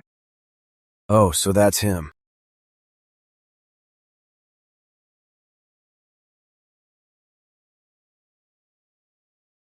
I have something to discuss with Miss Charlotte. Prince Leonard, would you mind giving us a moment? You want to talk to little Charlotte, but you're not asking if she wants to talk to you. Instead, you're asking if I'll leave. Who do you think you are to assume little Charlotte wants to talk to you? Let's go, little Charlotte. There's nothing to say to a man like him. I brought you here, and I'm taking you back safely. I can't leave you here alone. Your mother would worry. All right, let's go. I just haven't seen little Charlotte in a while and wanted to catch up. I didn't expect Prince Hawkwood to react so strongly. It was quite a surprise. Since little Charlotte is busy, we'll talk another time. Are you done? So much nonsense. Such petty tactics. If you really cared about little Charlotte, you would have visited her sooner. Why the act in front of me? You know what? You're just trying to make me misunderstand her, so we'll fall out. This isn't right. Normally she would have defended me by now. Could it be that in just a few months, Charlotte has fallen for someone else? Let's go.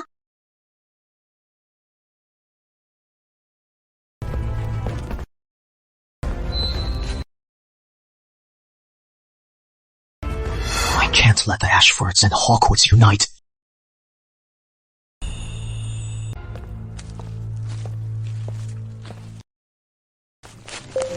Charlie. What brings you here, Edward? Captain Ashford. You're too kind, Prince Hawkwood. Didn't you ask me to come out here? What's this all about? Edward came to see me, so I am sure he has something to discuss. Lenny, you should head back. This welcome banquet is for you and your sister. It is not right for you to be away so long. All right. So, Charlie, you called me here for a show? Do I look that bored? Why didn't Big Sister attend the banquet? She's not feeling well. What's wrong? Did something happen? In the original story, Isabella Moore exposed Eleanor Ashford's affair with General Flynn at the banquet. But now Isabella's dead. I wonder if it will still happen today.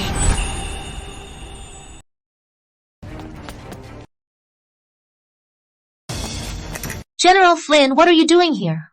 This is the inner palace. One more step in, and things will get hard to explain. Shouldn't you be at the banquet, Miss Charlotte? What are you doing here with Captain Ashford? My sister couldn't attend the banquet. I was bored. I came to the Queen's quarters to keep her company. The Queen is unwell. She's resting. Miss Charlotte, you shouldn't disturb her.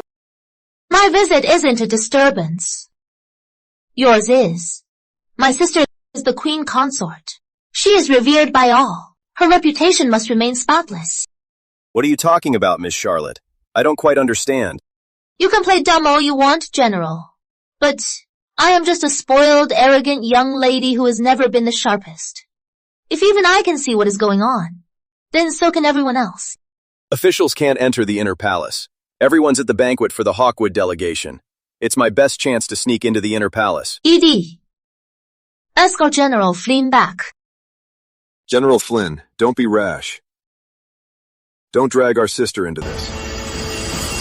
Miss Charlotte, wait. I have a favor to ask. I hope you'll grant it.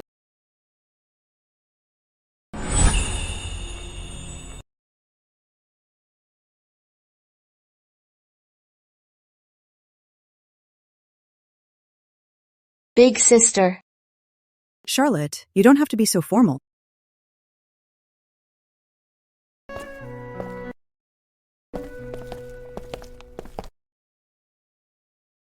I heard. You are having a hard time with morning sickness. I brought 2 jars of loquat honey and a jar of loquat candy. It is great for nausea. You should try it. It's him. I've received your gift. And I appreciate the thought.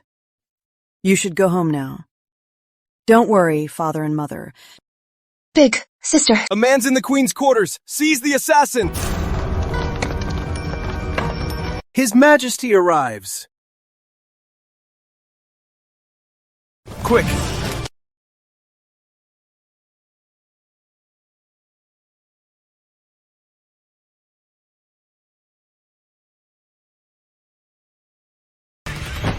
He's here so fast. Someone must have planned this. In the book, it was just Isabella who found out. Don't worry, Big Sister. Drink your medicine. I'll be right back.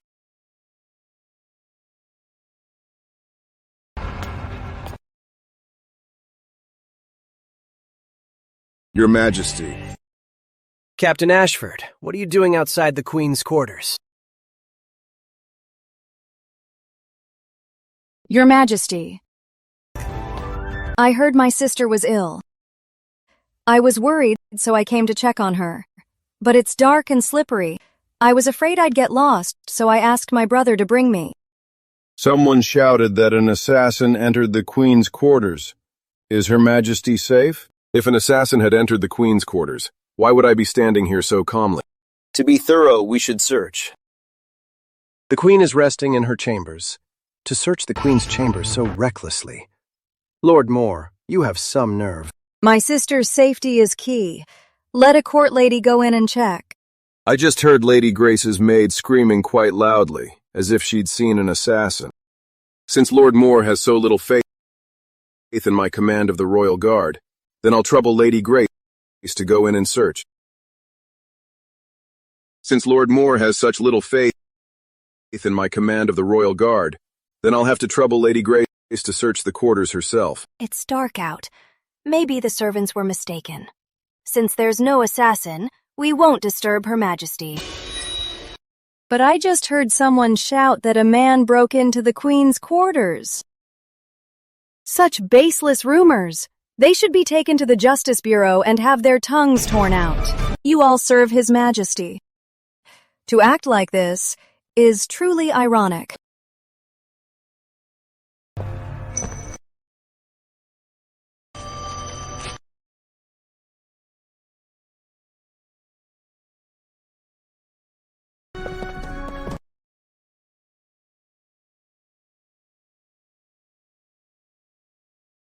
You want to search? Then search. I'll wait right here. Edward, surround the Queen's quarters with the Royal Guard. Don't let the assassin escape. Yes, sir. With the banquet still going on, this matter must be swept under the rug. Otherwise, Richard Ashford will exploit this, and the inner palace will become his daughter's domain. I'm sure the maid must have been mistaken. There's nothing to see. Back to Virtue Hall. The envoys are tired as well. Very well. A minor incident like this won't ruin the Hawkwood welcome banquet. However, those who spread baseless rumors and caused a scene defamed the Queen, disrupted the banquet, and that's unforgivable. Drag them to the Justice Bureau, rip out their tongues and flay them.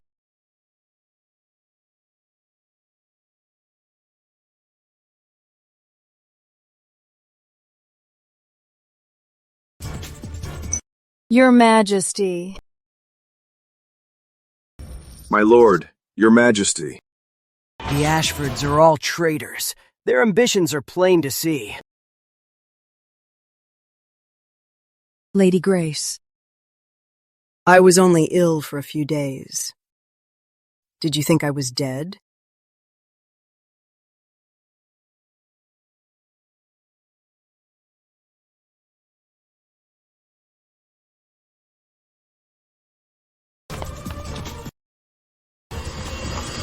Kneel.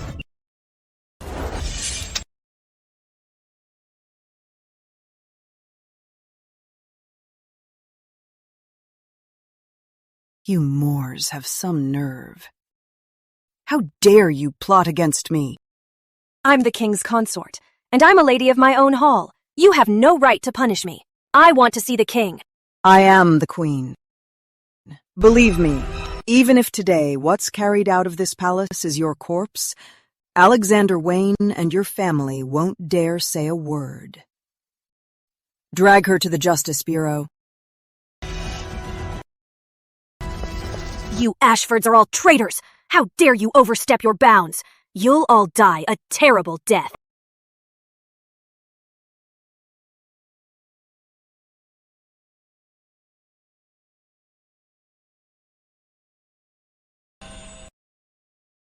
So much happened at the palace tonight. You must be exhausted, miss. You may go now. Yes.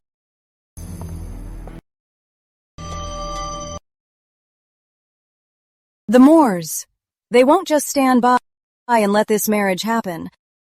I can use their power to my advantage. But Leonard Hawkwood, he's dead set on this marriage. He is as stubborn as a mule. Then don't blame me. It is a low move, but as long as it breaks the engagement.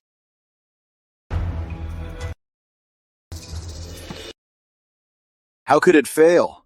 General Flynn was supposed to be in the Queen's quarters.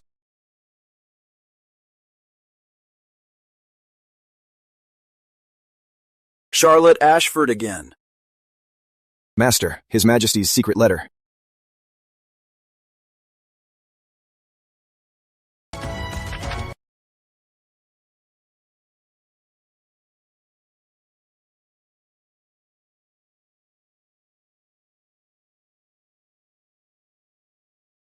Send the order. Watch the Hawkwoods. Once they leave the inn, kill them all. Yes.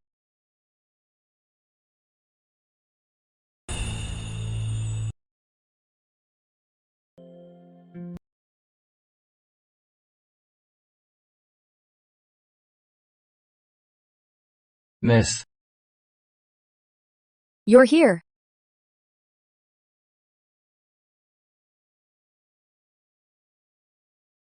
Try my new creation.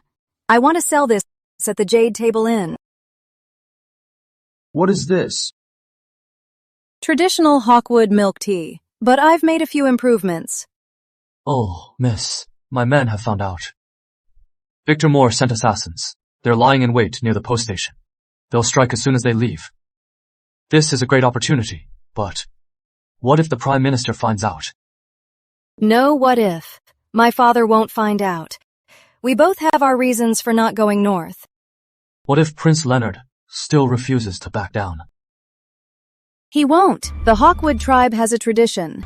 If you save their life and the savior asks for a favor, they must repay it with their life. No refusal. Smells great. What is that smell?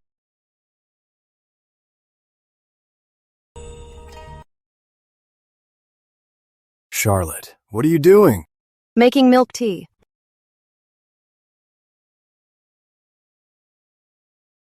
Try some. Smells great. This is better than the tribe's. Really? Then I'll have to let the princess try some. Perfect. Fiona is waiting in the carriage at the gate. I came today to invite you for a ride outside the city. I'll teach you to ride too, so that later you won't have trouble in Hawkwood. The capital hasn't been safe lately. Where do you want to ride? I'll protect you. Come with me. Sneaking out with so many people. What if my father finds out? If the Prime Minister finds out, I'll take the fall for you. I'll make sure you're not involved. All right. I'm going riding with Prince Hawkwood. You may go. You don't have to follow. Yes.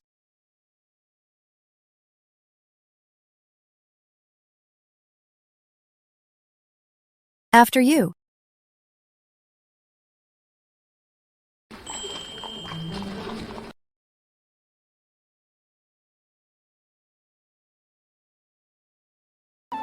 I just mentioned it in passing, that I wanted our tribe's milk tea. I can't believe you actually made it. Charlotte, you're amazing. I followed your recipe and added a few extra toppings.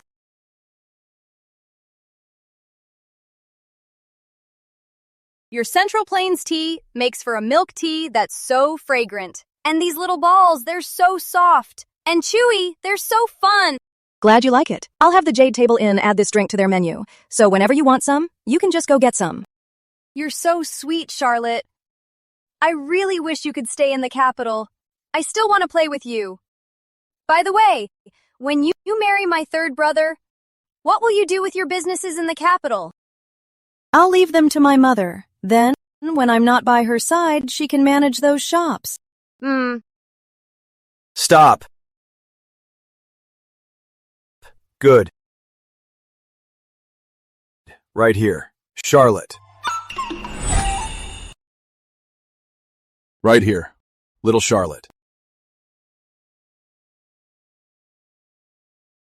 Who's little Charlotte? I'm your real sister. Don't interrupt my conversation.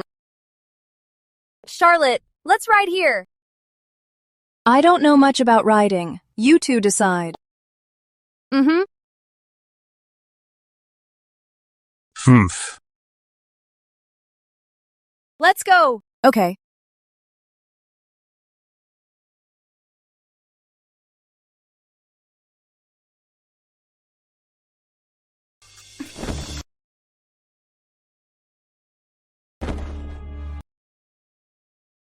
Lenny, when I got down just now, why didn't you help me? You don't need it. Humph. Assassins! Assassins!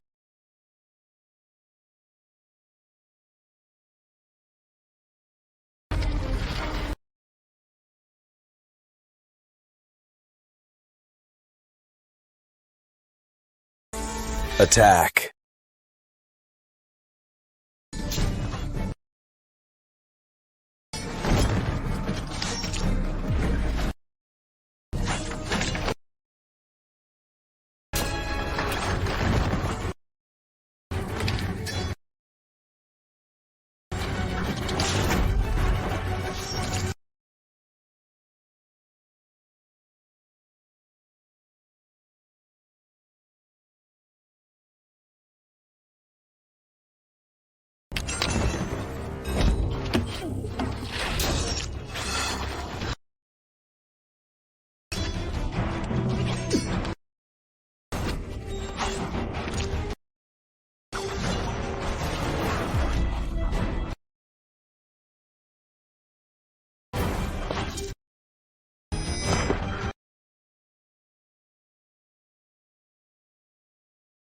Watch out!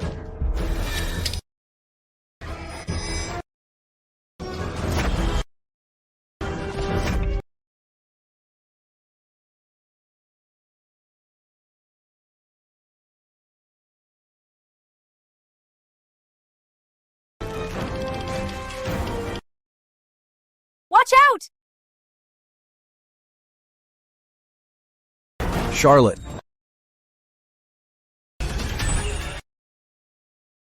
Charlotte.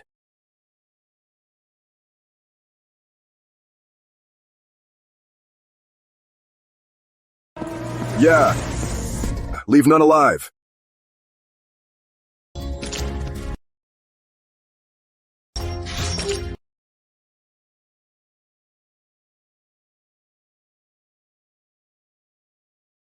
Charlotte.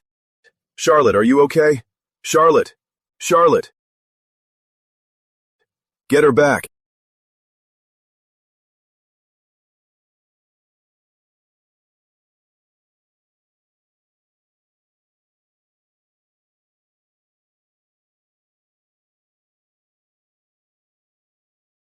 How could she be so badly hurt, miss?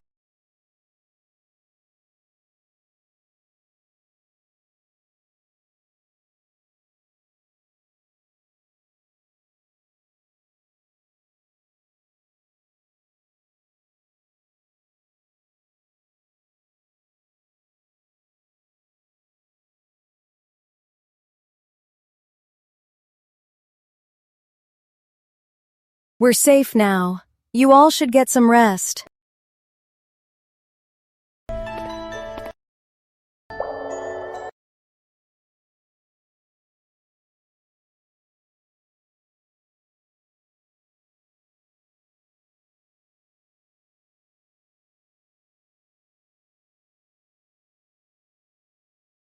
Charlotte, get some rest.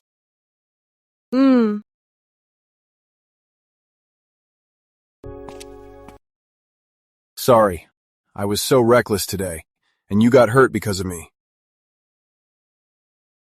From now on, I'll dedicate myself to you. When we get back to the tribe, no one will ever bully you. If I break this vow, may I be struck by lightning. Lenny, you really don't know what I'm trying to say? Marrying me. To you, is that so unbearable? If you don't love me at all, why did you risk your life for me today?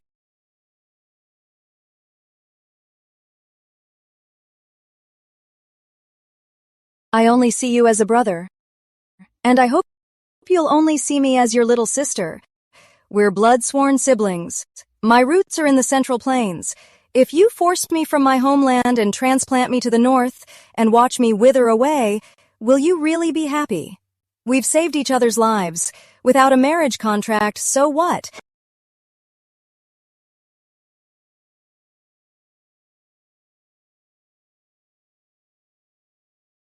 Lenny, if you'll just take one step back, I promise, after 3 years, I'll send grain to the northern lands every 6 months. I'll ensure the Hawkwood tribe is never hungry. As long as I'm alive, this promise will hold.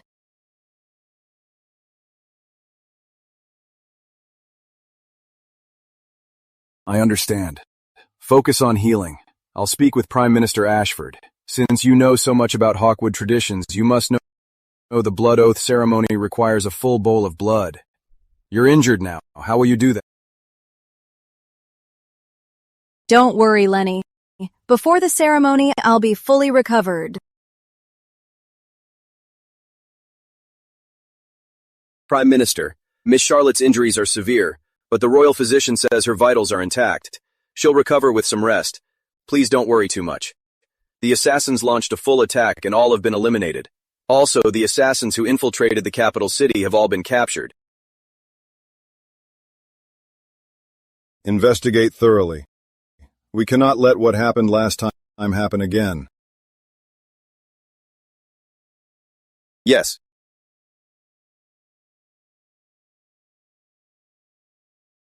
My lord, Prince Leonard is here to see you.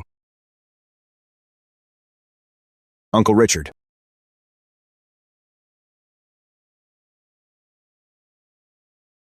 Leonard, you're here. What brings you here? I'm here today to ask you to call off my engagement to Charlotte.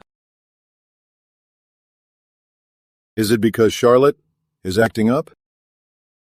No, it's because Charlotte and I are like siblings. There's no romantic love. Charlotte is strong-willed and very intelligent. I don't want to hold her back. After what we've been through, we're bonded for life. Her saving my life means everything. How could I bind her to the northern lands? That would be a betrayal.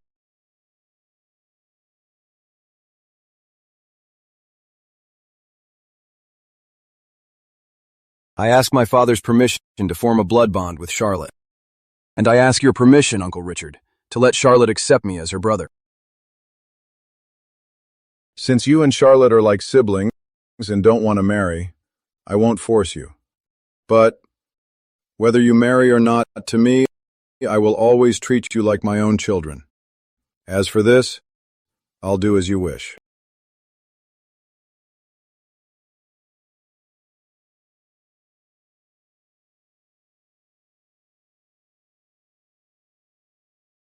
Honestly, sneaking out like that and riding horses with them?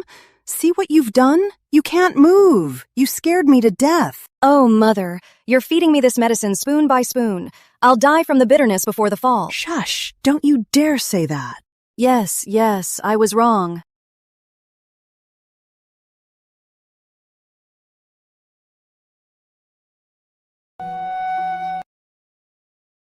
Have a couple, miss. It'll take away the bitter taste.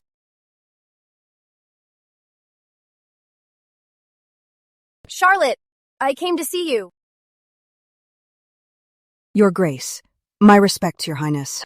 You're too kind, Lady Catherine. I'm here to see Charlotte. If it weren't for my brother and me insisting on taking her out, Charlotte wouldn't have suffered this misfortune. As long as you and the third prince are unharmed. As the daughter of a marquis, Charlotte knows what she should do and what she shouldn't. She knows her place. Please don't worry, Your Highness. Since you're here, I'll leave you two to talk in private. I'll take my leave.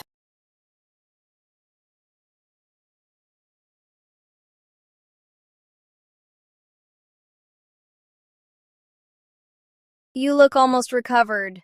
In a few more days, once your shoulder heals, you'll be able to move your arm. They've been feeding me tonics all day. I'd be worried if I weren't better. By the way, Fiona, my father won't force the marriage. If you don't want to, you can go home. What do you think? I'm staying. Ed, he's really nice to me. He's usually at the palace and rarely comes home, so I won't have to wait on him. And when my tribe comes to pay tribute, I'll get to see my brother again. The capital has so much good food and fun things to do. I haven't eaten enough or played enough. You're an envoy now. The capital is yours to explore. But once you are a noble lady, you won't be able to go out so freely. Uncle Richard and Ed said that I can be just as I was at home here at Ashford Manor. Forget it. I am sure before she came, Leonard must have tried to persuade her. If even her brother can't change her mind, what can I do? As long as you are happy.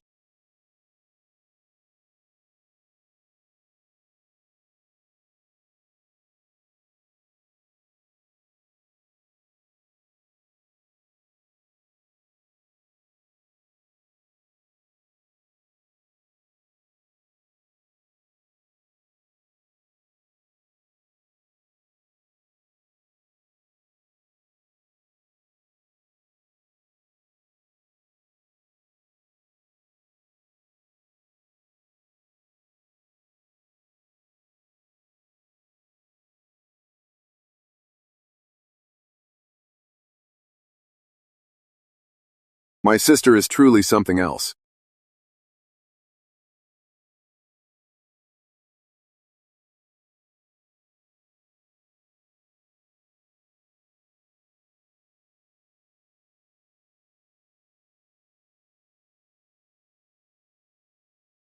Today witnessed by their kin, they become brother and sister. Henceforth, they share each other's blood, as close as siblings.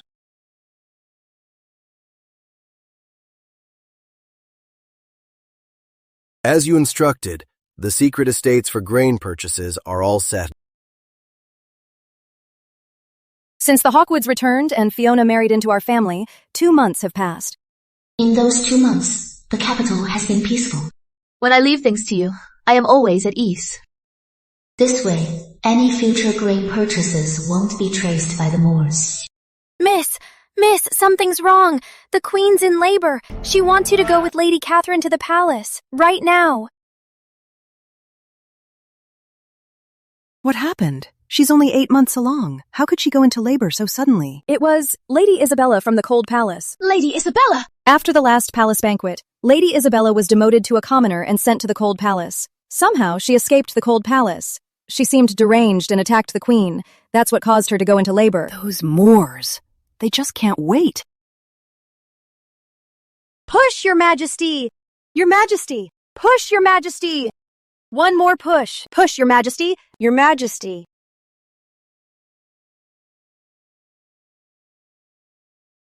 His Majesty.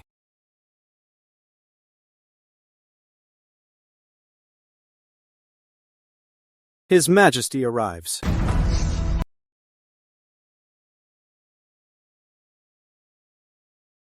Your Majesty, I have a question. The Queen was perfectly fine, so why did she suddenly go into labor? During her pregnancy, Lady Catherine was in charge of her care, so I'd like to ask you the same question. The Queen was perfectly fine, so why did she suddenly go into labor? Please, Your Majesty, since you have your doubts, I ask for your permission to search Sunlight Hall and investigate. So, Lady Catherine, you want to search Sunlight Hall. Aren't you afraid of affecting the Queen's labor? The Queen and the royal heir have always been healthy. This sudden labor must have a cause. The situation is urgent. If we don't find out why and the Queen is harmed, what will we do? Charlotte is right.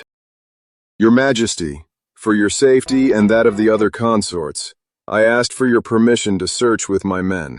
He brought the royal guard. How can I refuse? Search! Yes, sire.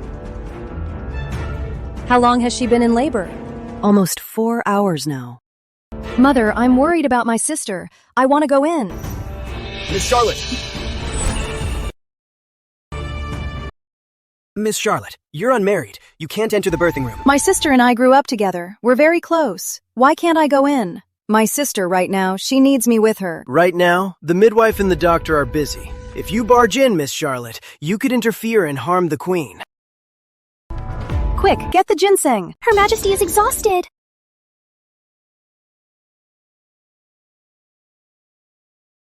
You! Your Majesty! Push, Your Majesty! Your Majesty! Keep going. Your Majesty! Push, Your Majesty! Your Majesty! Push, Your Majesty! Your Majesty! This will give Her Majesty strength. Don't worry, Miss Charlotte. The doctor brewed this himself. Your Majesty! Big sister, hold on. Miss Charlotte, don't delay the Queen's delivery. Please, go outside. The Queen is here. If anything goes wrong, we'll be the ones to pay the price. Just do your job. Yes. Big sister, we're almost there. Once the prince is born safely, you'll be free. You won't be trapped in this palace anymore. Mother is praying for you and your son. So is the general. One more push, Your Majesty. The prince's head is out. Your Majesty! Push, Your Majesty! One more push! Your Majesty!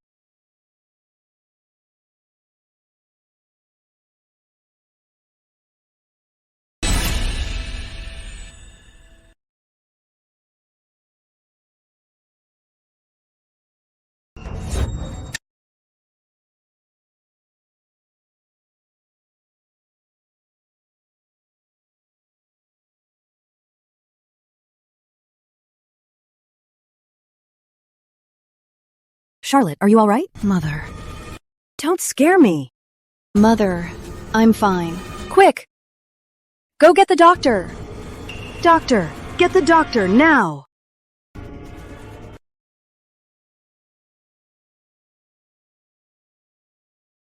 She's delivered! It's a prince! She actually gave birth. And a prince. Is the next step to force me to abdicate?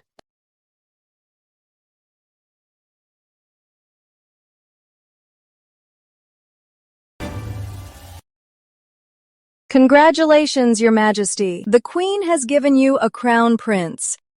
Both are well. The Kingdom of Wayne has an heir. Congratulations, Your Majesty.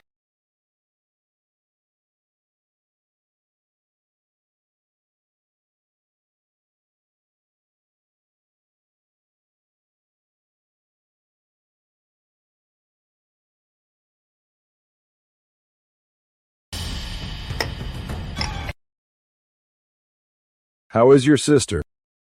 Father, the doctor said, she had a premature birth and was frightened during labor. She needs to rest and recover, and she'll be fine. The Moors. How dare they?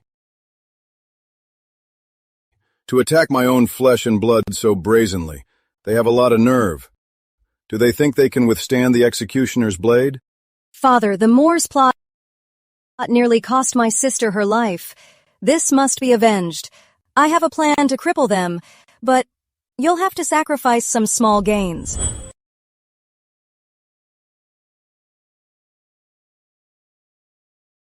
I thought young Master Samuel had his own restaurant.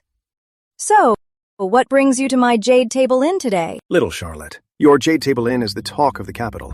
I finally had the chance to try it out. And I also wanted to seek your advice. I'm just running it for fun. Little Charlotte, you don't have to be so guarded. There are many of us in the Moore family. Not everyone is against the Chancellor's faction. Oh? My people have learned that you're planning to build a granary. Nothing gets past young Master Samuel. You were actually very discreet. But my mother's family, the Vaughns, controls the capital's grain. With a move this big, little Charlotte, it's hard to go unnoticed. Let's get to the point. What do you want? I want to enter court and noble status. Victor's brothers. They look down on my mother's merchant status. Once I enter court and gain noble status, I can leave the Moore family. I don't want to end up like Victor, fighting a losing battle, and I certainly don't want to be enemies with the Ashfords. Politics. I know nothing about it, but I can sound my father out. But I wonder, what's your offer? If you're willing to speak up, then, for all your shops, all the fabrics and ingredients will be covered by Vaughn's store, plus 100,000 silver taels. All yours. Is this all you have? And you dare bring this to me? Just some fabrics and ingredients and 100,000 silver? That might buy you into a prince's manor, but to get into the Prime Minister's estate? It's not enough. Then, Charlotte, what price would you consider sufficiently sincere? Money talk is so crass. Let's be direct. That grain business, I want in. So, young Master Samuel, I'll need you to step back. Hand over all of Vaughn's store's suppliers to me. What? Young Master Samuel, you want a career in court and keep the business, but you can't have it both ways. You're asking for a lot, Charlotte. I'm just afraid that so many grain merchants will be too much for you to handle. I haven't even tried yet. How would I know? Anyway, I've named my price. Deal or no deal, it's your call, not mine.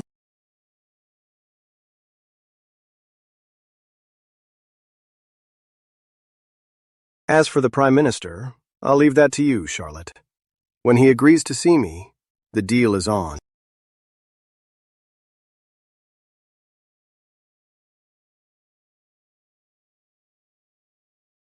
If you would just give him a hand and clear his path to an official position, then Samuel Moore, this pawn, can be of use to you for now. A Moore bastard working under you. This will not only sow discord within the Moore family, but also between the Moors and the king. And by tracking the Vaughn merchants' finances, we can find their backers. It's just a noble title. What do you think, Father? You've thought this through so thoroughly. This deal is worth making. But what do you need so much grain for? Father, I just like to stockpile grain for a rainy day. After all, any trade can be cut off, but not food. It's the foundation of survival. War with the Steppe Riders is coming. In the book, it was the lack of grain that caused Wayne's defeat. And that's what led to the Ashford's downfall. Samuel Moore, is it? Have him come tomorrow. Yes.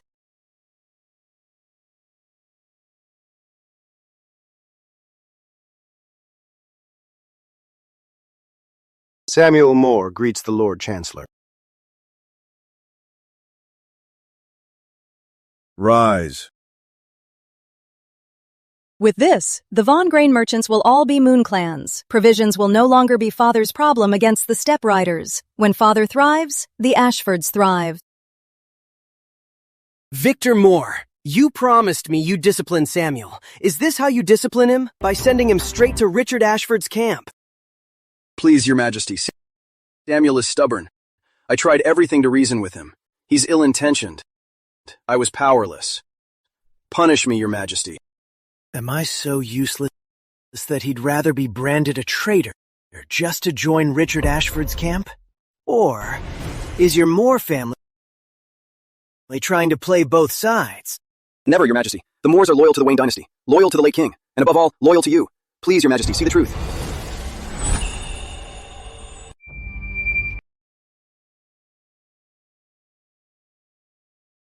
Rise. Thank you, Your Majesty. Speak. What is the situation outside? Your Majesty, the Northland Horde is ready to march south. They are a massive force. Richard Ashford will surely reinforce the northwest. If we can get Richard Ashford to move the Hawkwood tribe's army from the northeast, Yarrow and Raven kingdoms can attack from the east. He'll be caught in a pincer. He's bound to lose, and his prestige will be shattered. While he's away and weakened, Your Majesty can reclaim the capital's forces. Excellent! It's a pity that the lands of Deerfield and Crossfield must be surrendered to the Northland marauders. Your Majesty, if we don't stop Richard Ashford, he'll seize the throne. If we can just eliminate this traitor and restore Your Majesty's rule, it will all be worth it. There will be time. Once Your Majesty is in power, you can send a great general north to drive them back. We might still reclaim them. You're right.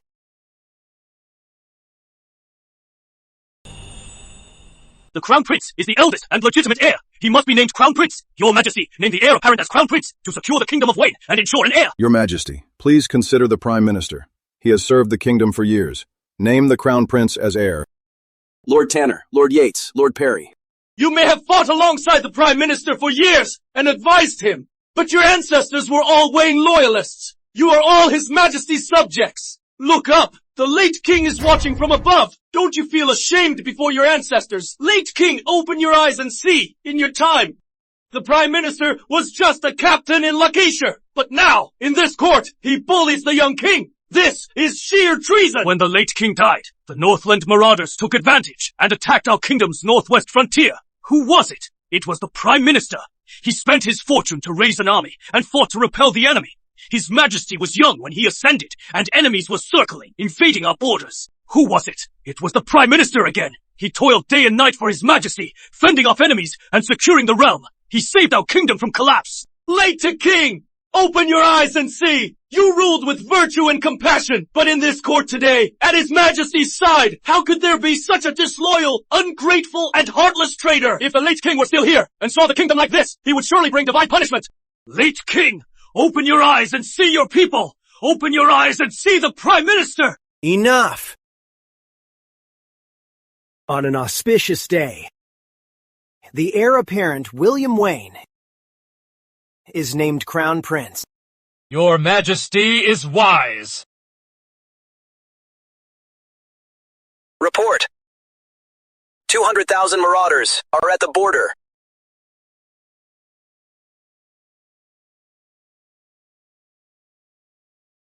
With just the garrisons in Deerfield and Crossfield, how can they possibly hold them off? The Northland Horde is desperate for our lands.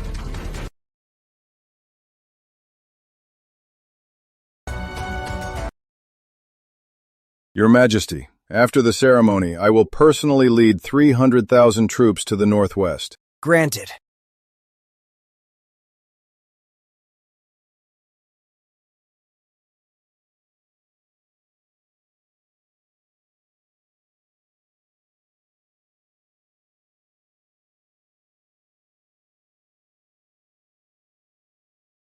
No! No retreat! No return! No retreat! No return! No retreat! No return! No retreat! No return! No retreat! No return!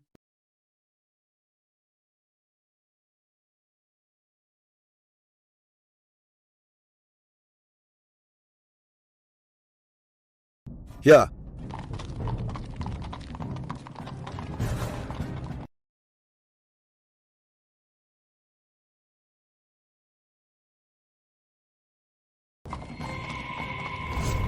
Richard Ashford, you're a dead man.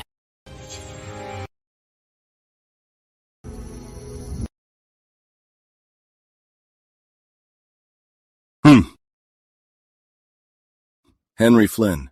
Intercept the king's envoy to the Hawkwood tribe. Then ride north with a message. Tell Chief Hawkwood to hold his forces. And watch Yarrow Kingdom. Yes, sir. My lord, the king issued the decree himself, and he specifically ordered the Hawkwood tribe to send 100,000 troops north. Could someone be behind this, stirring up trouble? Who cares? A general in the field answers to no one. Yeah.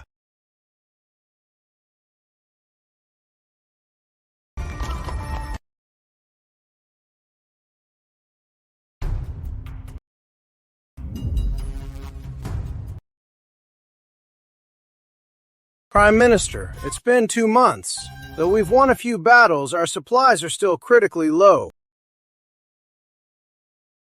How is it that the Northland Horde doesn't need to eat? Could they be getting supplies from somewhere else?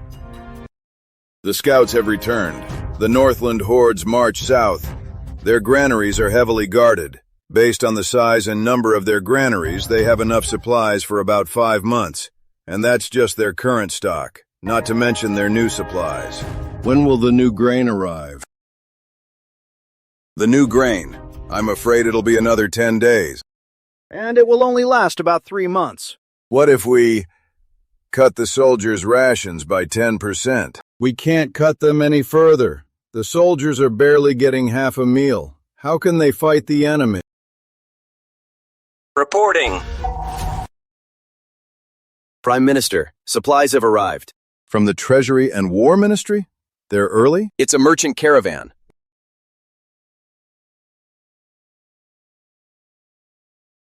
Here's the grain. Count it.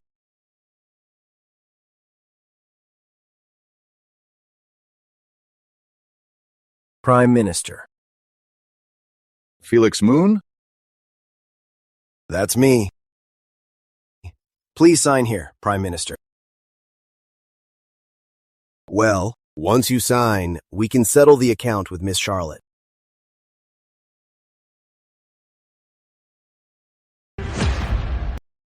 What? Miss Charlotte? Yes, Miss Charlotte. She's my employer. Miss Charlotte also said, if I was lucky enough to see you, to give you her regards. Good. Wonderful. This grain will feed the army for over 2 weeks. With this, we're saved from this dire crisis.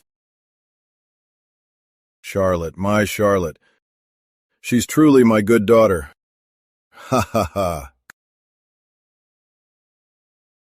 Good.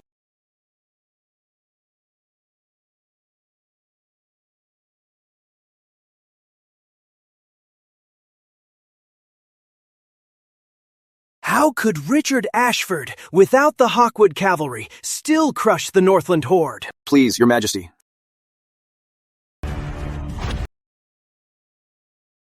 And I haven't even asked about your Moore family. Why haven't the Hawkwood cavalry left their tribe? And why are the Yarrow and Raven kingdoms hiding like cowards, refusing to act? The Crown Prince Ashford forced me to name before he left. Once he learns to speak and learns to walk, the moment Ashford returns, he'll lead the court to force me to abdicate. In the court now, our men have either been eliminated by Ashford or have defected to his side. We have no one left.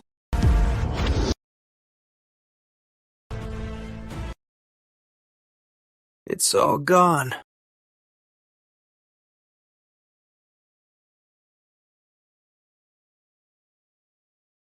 kingdom will fall because of me.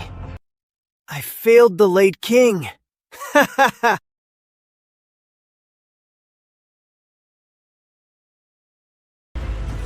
Your Majesty.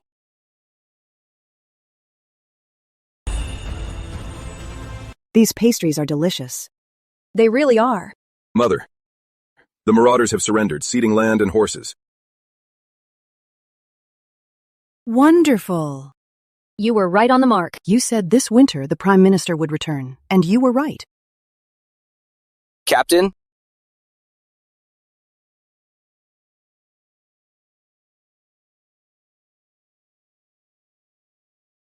The Moors have made their move. What's happened? Big Sister wants Charlotte at the palace. There's a plot in the palace to poison the Crown Prince and the Queen. But His Majesty was at the Crown Prince's residence and drank the poisoned soup by mistake. He's gravely poisoned.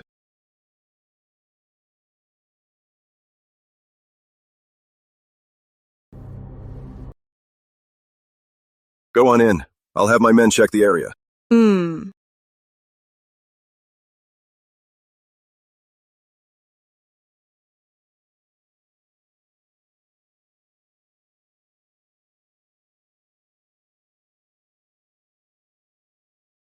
Big sister, what happened?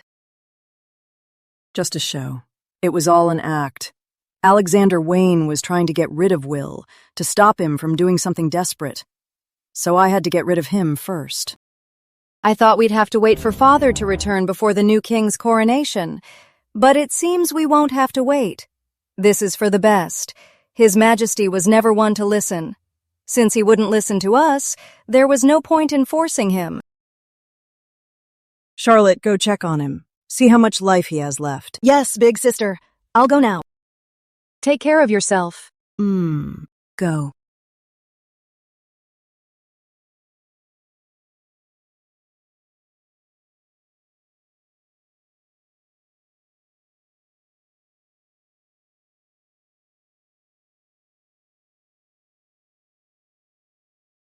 Your Majesty, the poison is severe. Even if you're cured by divine grace, you'll only be able to rest. You can't rule the kingdom. So, Your Majesty, please pass the throne to the Crown Prince soon.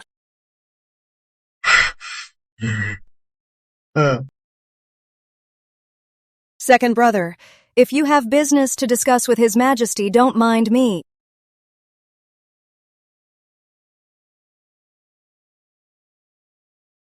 Oh, and as for the one who poisoned you, I found the culprit.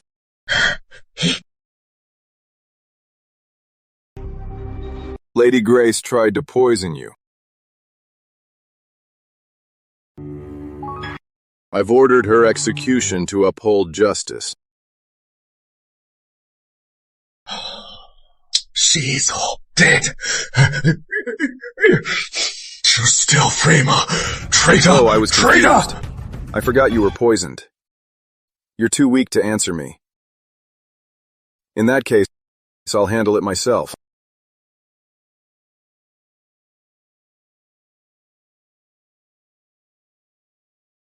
Wicked! Wicked!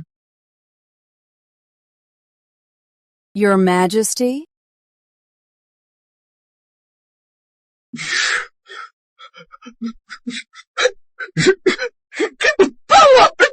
You fed the rebels.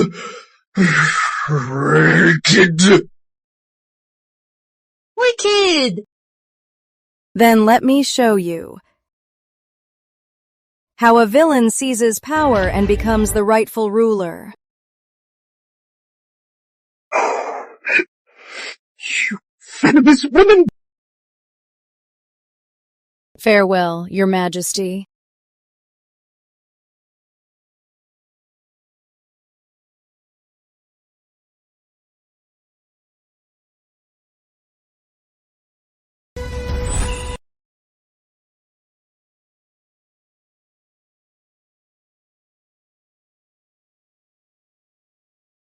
Your Majesty, I accuse my father and brother of treason.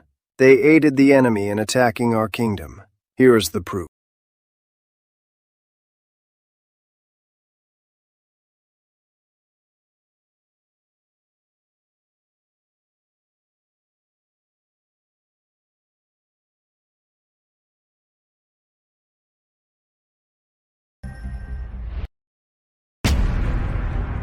Outrageous. The Moors dare to commit treason? Unforgivable. Execute the entire Moore family. Execute them after the harvest. Samuel Moore, your betrayal of your family has earned you a reprieve. You are now Deputy Treasurer. Thank you, Your Majesty. The King has an announcement.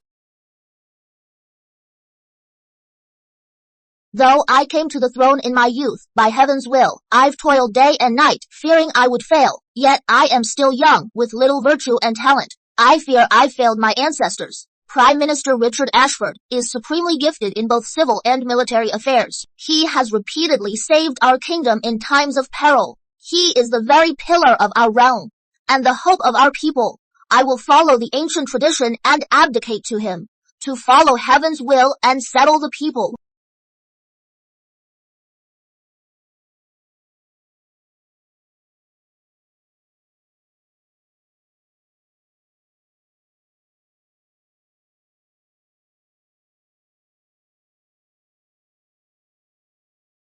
I will not fail you, Your Majesty.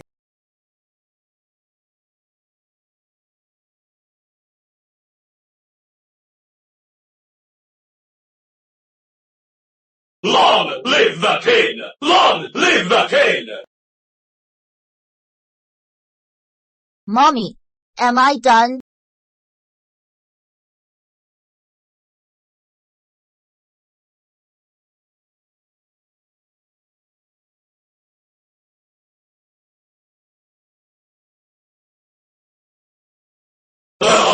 Your Majesty! Long live the king! Long live the king! Long live the king! You may rise.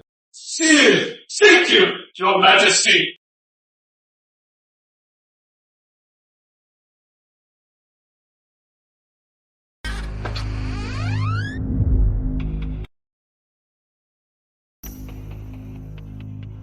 Greetings, Father.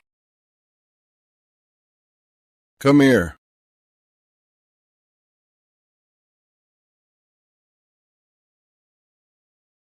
Charlotte, who do you think I should name Crown Prince? Whoever you choose, Father, I will support them wholeheartedly. If only you were a man.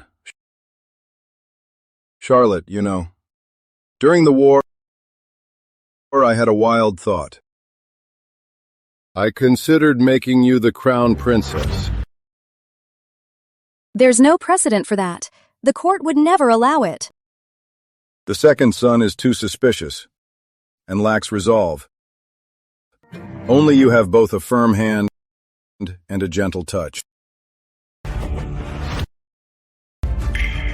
Father, I'm in business now. If I'm given too much power, my people might act against the court. It will upset the balance of the 6 ministries. Business can support the court, but if it crosses class lines, it will cause a class war. When business becomes the lifeblood of the court, who would dare say a woman can't rule?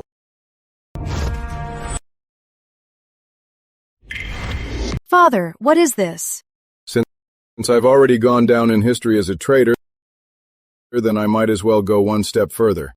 Let my daughter become the unparalleled queen of this land, even an empress. Charlotte, I'll only ask you this once. The throne. Do you want it?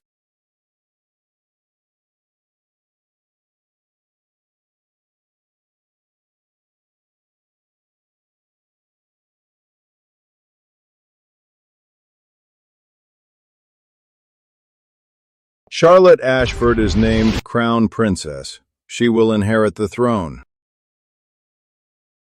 Charlotte, I know your ambition. You're the best fit for the throne.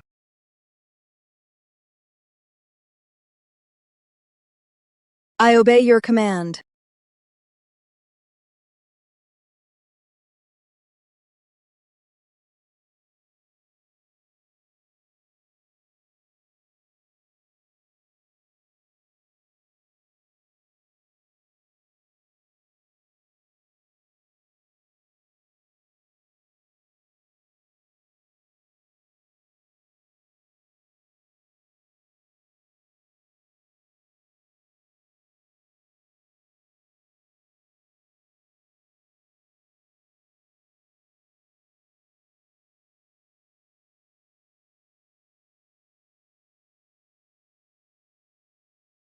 Thank you, Father.